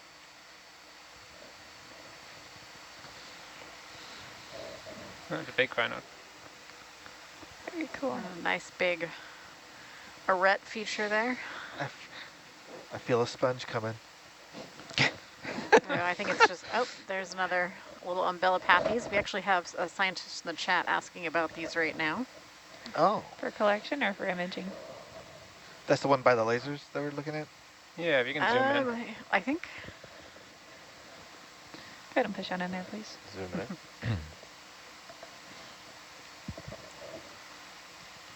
little tighter. They are interested in a collection of this one, and we've definitely seen some throughout this dive. Yeah, all right, gonna stop the ship there. Full wide, please. Wide. Bridge nav, hold position. We're in a good spot actually here to take this guy. Do you want the whole or do you want only a snippet? There's really no way to get a not the whole type? I think on this one, yeah, we'll have to take the whole. I'm thinking snip and slurp. I think snip and slurp will be a good method for this one. Let's see how I want to set this up. Let's actually go this way.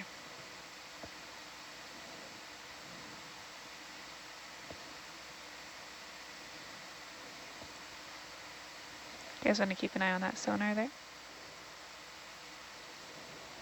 Yeah. Although I think it should be fine. We're just going to swing over, right? Yeah, we've got Jeremy Horowitz, who's a specialist in black corals, joining us in the science chat right now, and he tuned in just at the right time because he was asking about just this species right as we came across it. He's our good luck charm, I think. Yeah, look at that. All right, looking kind of stable. That's solid. That is semi-solid, yeah. All right, go ahead and do a tight shot on this guy here. Tight shot.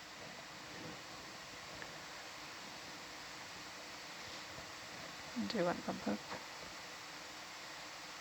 It's so dainty. Very dainty. Blowing in the breeze. Do you think you'd be able to just slurp it? Yeah, we have to snip it off though first.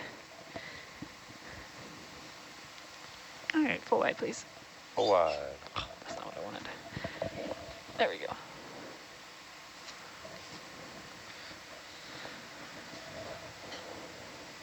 I feel like I'm waving away, but stand by.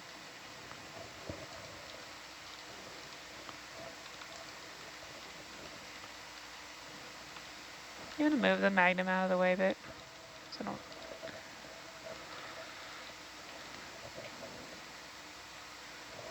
Oh, okay, this is okay.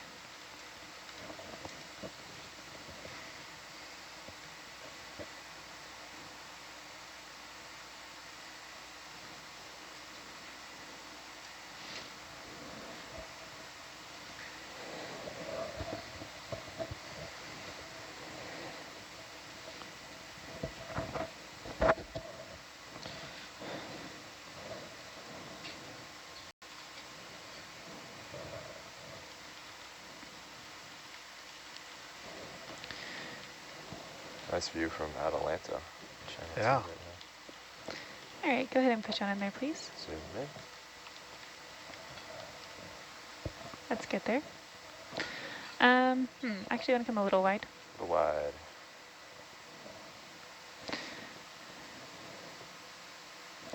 So I'm going to snip it from middle of the base, or do you guys want to just take the top? What feels right? You can zoom in on land a little bit. Back Tighten row. it up.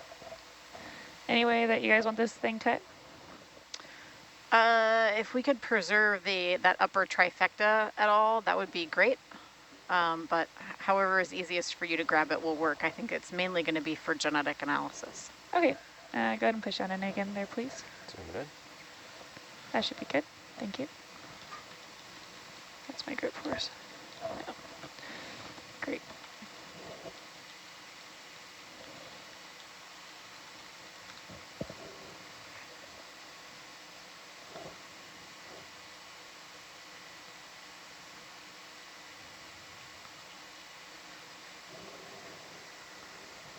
All right. Little flower. Sniff it. Snip and go. Full wide, please. Full wide. Yeah, thank you.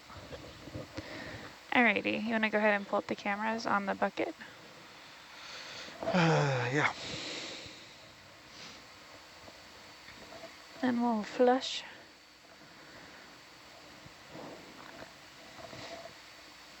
Nice. And what jar do we want to aim for? Are they all open or? They're all open except for one, Okay, like number one. roger. Oh, yeah, nice. Oh, there you go. Is that right? Doesn't look Yep. like it's seated. That's a flush. No, I think you're good. It was 6, yeah? Yeah, 6. I'm gonna go to 50. Go into a hundy. Nice, that looks good. That looks a flush. All right.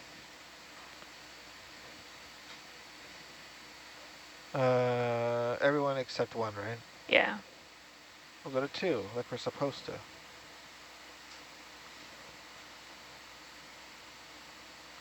Ugh. All right. Go ahead and push on in there a bit, please. All right, bring it up to 30, 40. Sure. Sorry, stand by on that. Oh, Video, go ahead and push on in there, please. Pushing it. That's great there. push it. All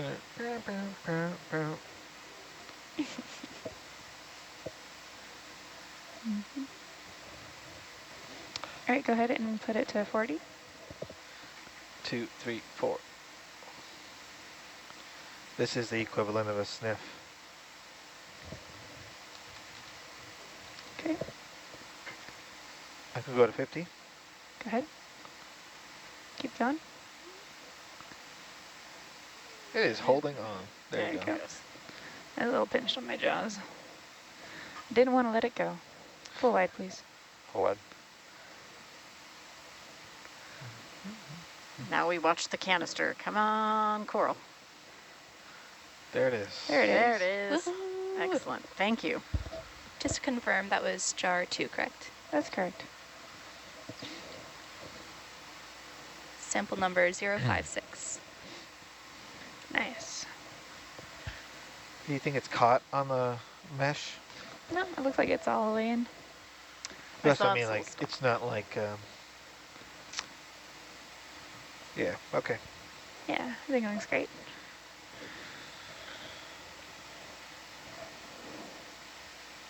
Ugh.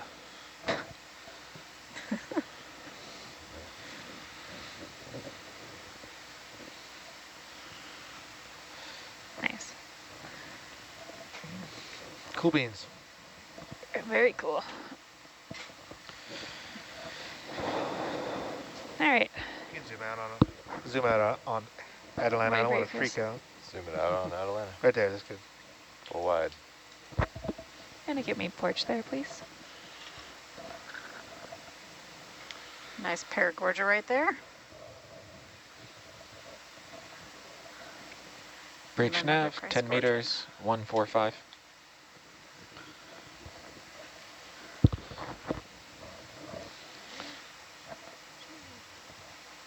What?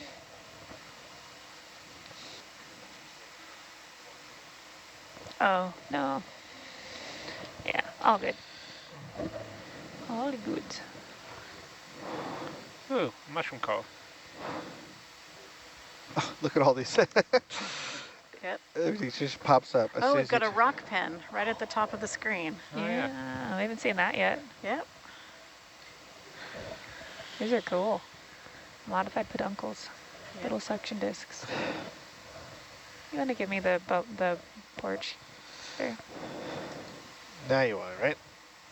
Oh, no, I meant on the bubble cam. Oh. But I also want it now. I knew it. All right, go ahead and push on there, please. Zooming in. In addition to this rock pen, I think we Go were ahead in a and little go bit of tighter. a little black coral garden here. We've got several different species of black corals in addition to the one we just collected. Awesome. These are so cool. And come a little wide, frame it up. Full wide. That's good. So Nice. on other species of, this one is an anthomastus, or not anthomastus, brain shorting out.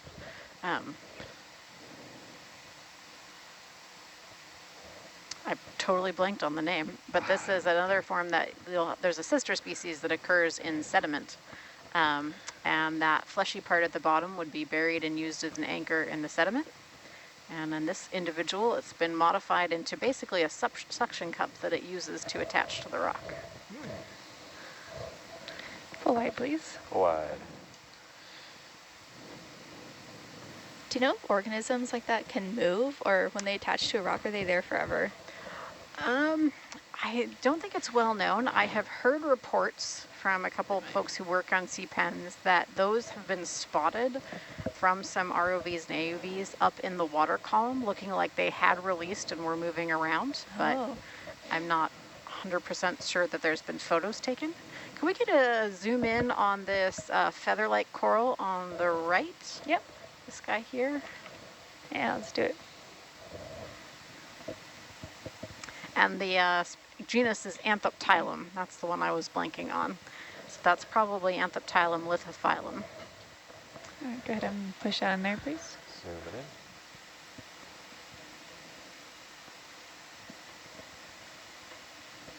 This is going to be Bathypathes.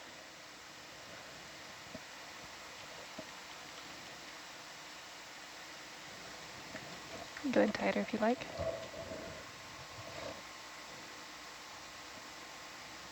Let's go all the way. Those cool spikes. Yeah, those are the polyps.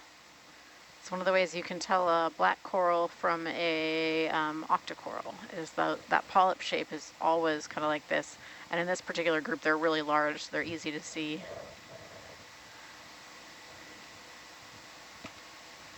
Cool. All right, full eye, please. Full wide. You want to see any of the other Reach nav, corals another around step. here? Can we look at the one right next to it? Yep. The one that looks like a cactus? Mm-hmm. Sure. Like right in this frame shot, we've got 4 different species of black coral. The one in the back, yeah, I think so. Go ahead and push on in there, please. Zoom it in. Bump up.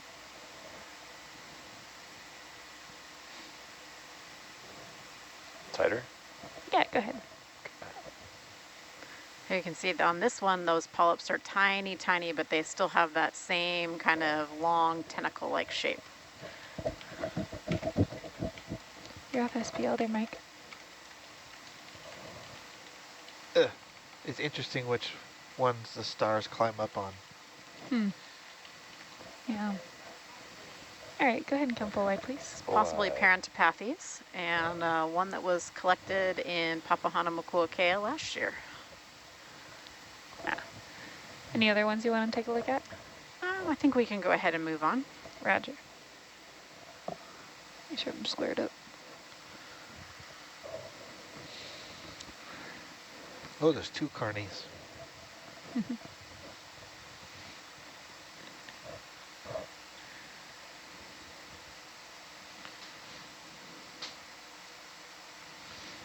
So the reason I put the porch on was only for the close-up shots of corals, because it gets nice underlighting. But then when we're flying around, it like blows out the screen. Just like that.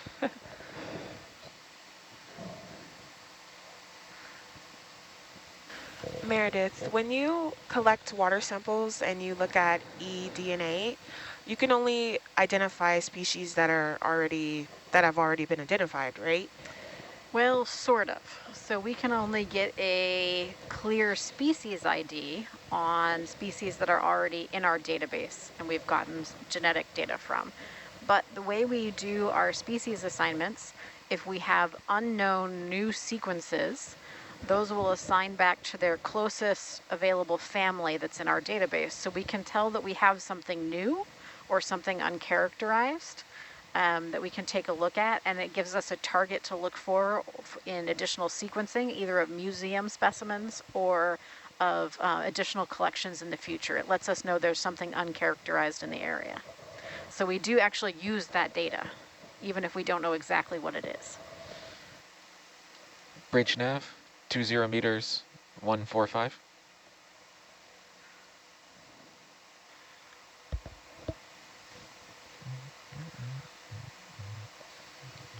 Extra long, is that a bamboo?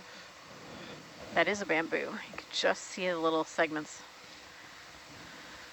Those little dark spots in between some of the polyps. Once we start moving, I'll swing over to 145. Roger.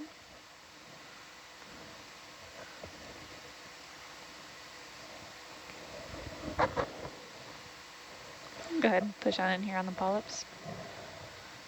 Pushing in tight.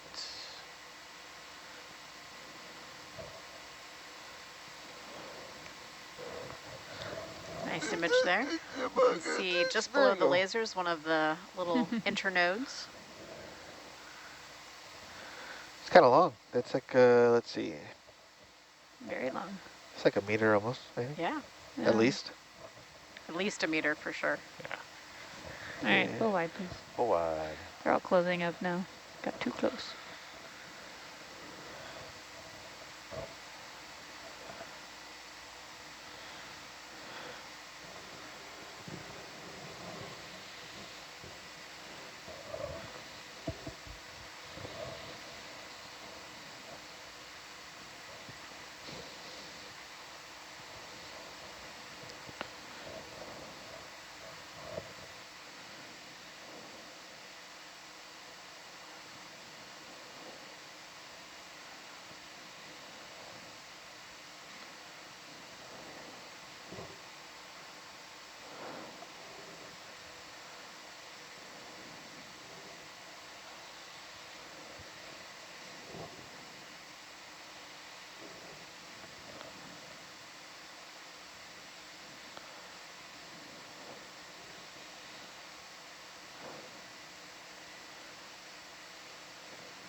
Little metallic gorger there.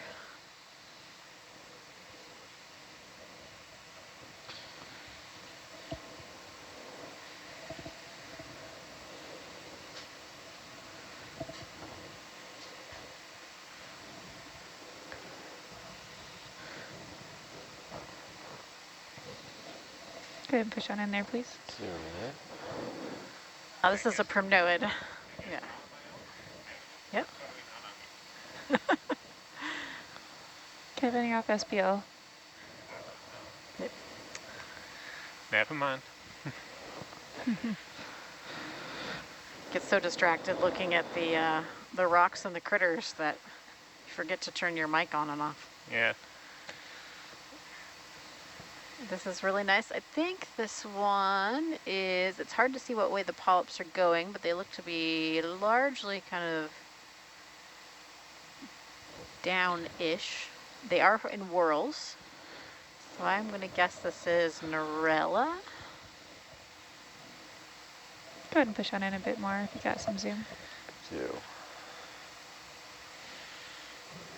Sorry, I'm waving around a bit.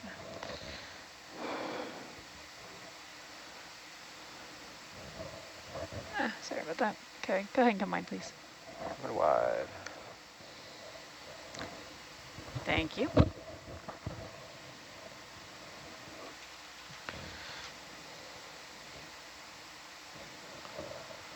Full wide.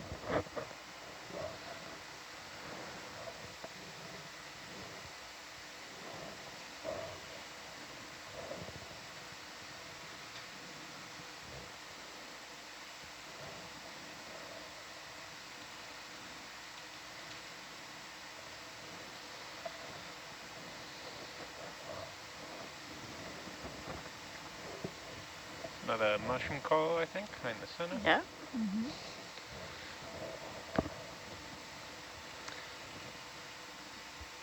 I think this is another primnoid just down there.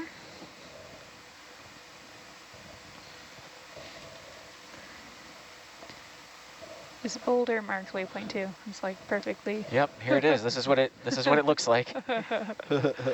We've arrived. All right.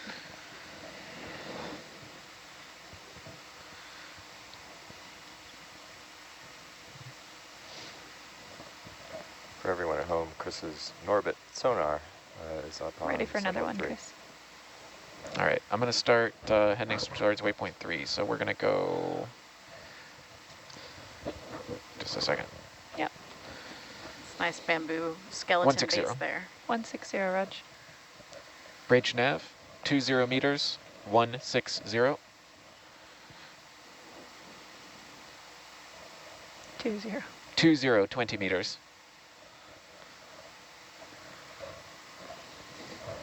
He's ready to rock and roll.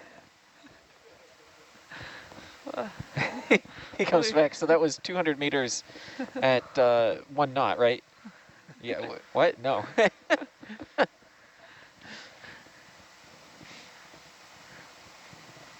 That would be a Vitali move.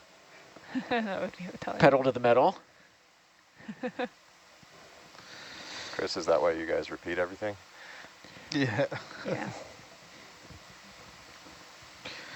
To verify. Yeah, and I can also see on the screen, I can watch him enter the numbers. Which is also a good idea. This is an aggressive swing.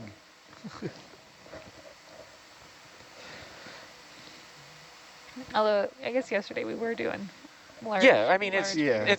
it's a fair mistake. Like, it's easy to misunderstand.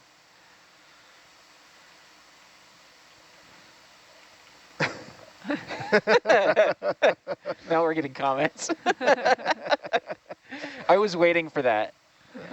I'm like, I'm sure he has SPL on up there.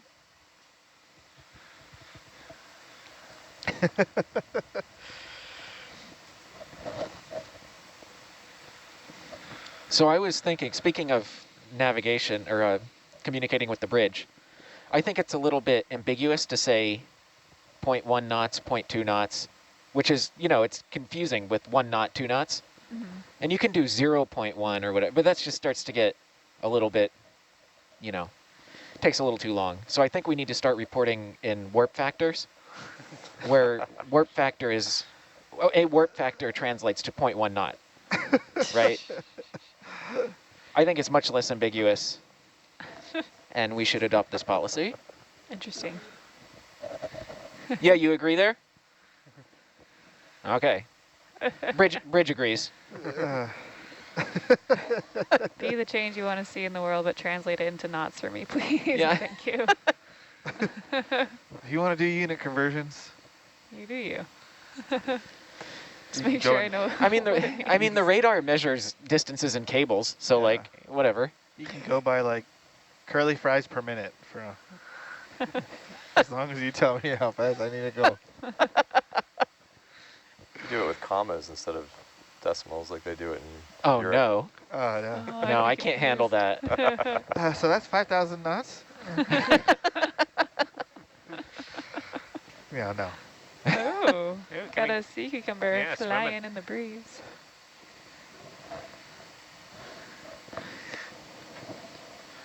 These ones you like? The ones that just kind of wave and dance All about? right. This is not a worm, though. It's not no Go ahead one. and push on in there, please. I wish we had a soundboard. We could go choo, choo, choo, choo, choo, choo, choo. So, let's see if we can. Although it's kind of slow paced. Where do you think it's trying to go? Yeah. Away know. from the vehicle. Yeah, probably. Word's getting around. Go ahead and push on in a bit, please. Should I have been find- able to collect that other one. Oh, ever since Carl? Oh. Yeah. Carl. I find it amazing how adept that a creature that is essentially a tube is at swimming. A lot better than me, that's for sure. Well, no one can do that backstroke like this. It's luring us into the rocks, you friend. Michael Phelps can. I don't think Michael Phelps want to be compared to a sea cucumber. Go ahead and push on in again there, please. You're right, it's not fair to the sea cucumber. Really good view of its mouth there. Bridge nav, 20 meters, 160. I was going to say sea cucumber's better under pressure. All right, full wide, please. Oh, wow. It's making itself big. Yeah, he's nestled in a crevice there. Can't go too far.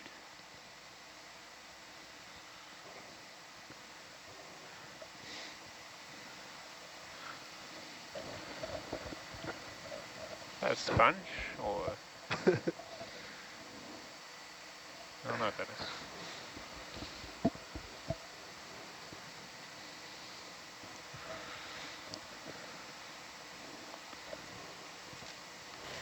So we haven't been seeing a lot of different fish species. Is that kind of expected in this depth?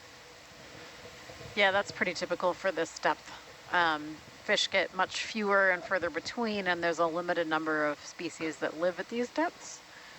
So that's not unusual at all. I know at least from the Pacific coast, of the U.S. West Coast, our kind of cutoff for really high diversity of fish species is about 500 meters, and then below that it gets into this much more sparse distribution and species pattern of fish.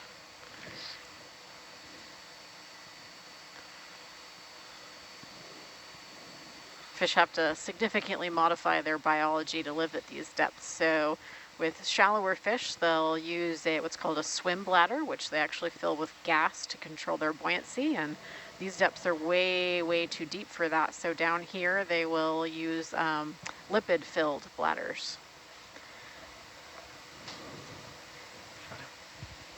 Can we zoom in on this yellow coral? Yeah. Yes, we may.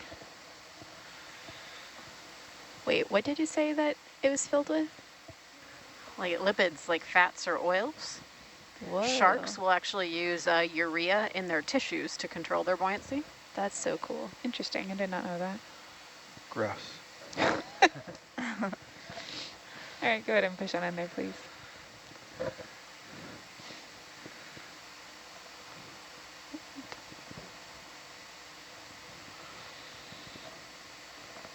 You're clear to go on in. All right, tighter. See if I can get us some better light.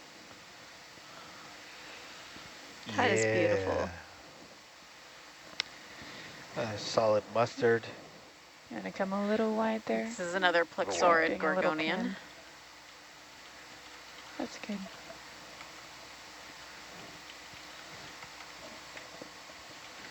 Do breeze. one. There you go. Go ahead and push on in there tight. It's gonna, the pan and tilt drifts to the left, so if you guys notice when we set up, we look all the way left and then look right. It's because it's drifting pretty quickly. But for a brief moment, it's nice. Pull wide, please. Wide. Thank you. Yep. Do you know if microbial diversity correlates with coral diversity down here? I don't think that's been well studied, but it's definitely something that I think is of interest to the overall community moving forward.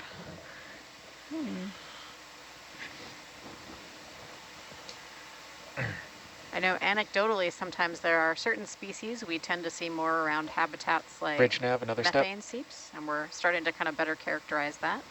That's cool. Sounds like we need more microbiologists in marine science. Yes. You need to come back into geomicrobiology. We'll get you back. I would love that. I know Beth Orcutt at USGS has been studying microbiomes inside of ferromanganese crusts. And there's lots of microbiology in there. That's cool. And there's a lot of people who study it in basalts, that in some of these altar basalts you can potentially have organisms living inside of them. Go ahead and push on in there, please. Oh, this one's denuded on the back there. Must have been predated upon. Oh no. All right, full wide, please. Full wide.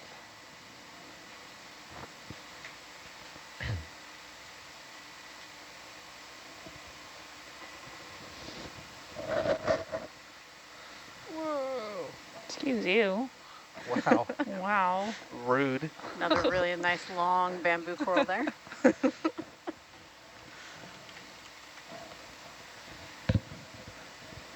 You take that? I think the bamboo coral won this one. You're right. There's no place for road rage. I believe it's a 7-lane highway. I'm on a highway. Oh my, oh.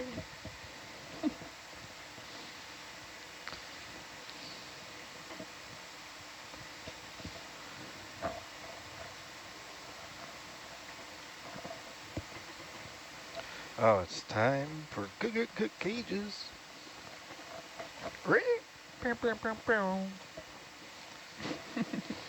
Yeah, we really should think of a DJ name for you there, Michael.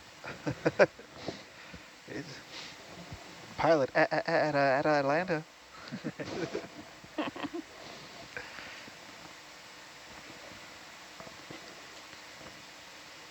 Does anyone know if like coral lipids look different at like the seafloor versus a shallow marine area? I'm not sure. I don't know if anyone's looked. It's quite possible. A lot of protein and enzyme structures in the deep sea can be different than they are in shallow water animals, which is one of the reasons that there's interested in looking at these animals for pharmacology. And actually some of our really important enzymes for doing genetic works come from unusual organisms from harsh environments. So the Taq polymerase enzyme that we use to amplify DNA is from a bacteria that lives in hot water pools. That's pretty cool. Looks like a big Waltelia sponge in the background. Sorry, what was that, Kevin? There's a Waltelia sponge behind that coral. I think so. It's hard Yeah. to tell the spikes from here. Let's take a look. Looks like a little ghost. A hairy ghost.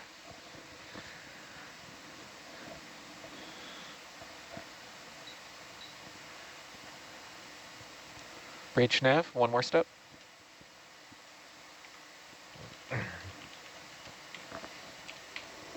Meredith, it just occurred to me that every PCR test everybody's been taking is based off of, or employed that polymerase. That Yeah. enzyme. Yep. Good to push it in there, It's please. just one of the very ground level things in molecular biology, all based on that one polymerase.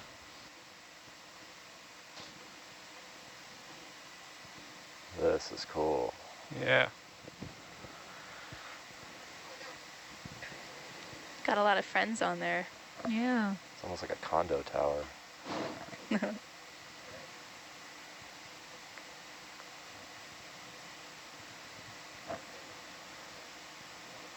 This is a sponge we're looking at? Yes, Yeah. this is a sponge. Cool. It's called Walteria.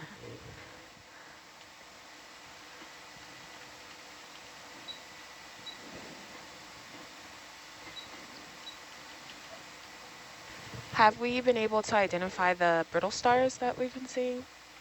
Full wide, please. Full wide. I can't identify them. I know there are some echinoderm specialists who do work on them. Periodically we get collection requests for the some of the brittle stars and associates on the corals.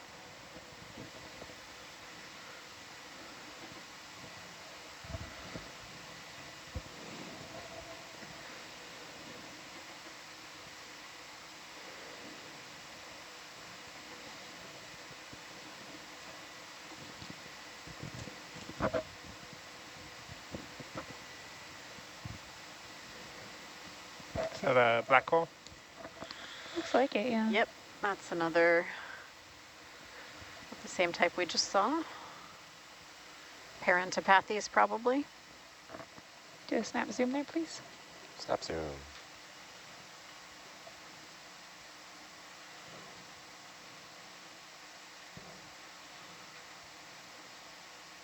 All right, full wide, please. Full wide.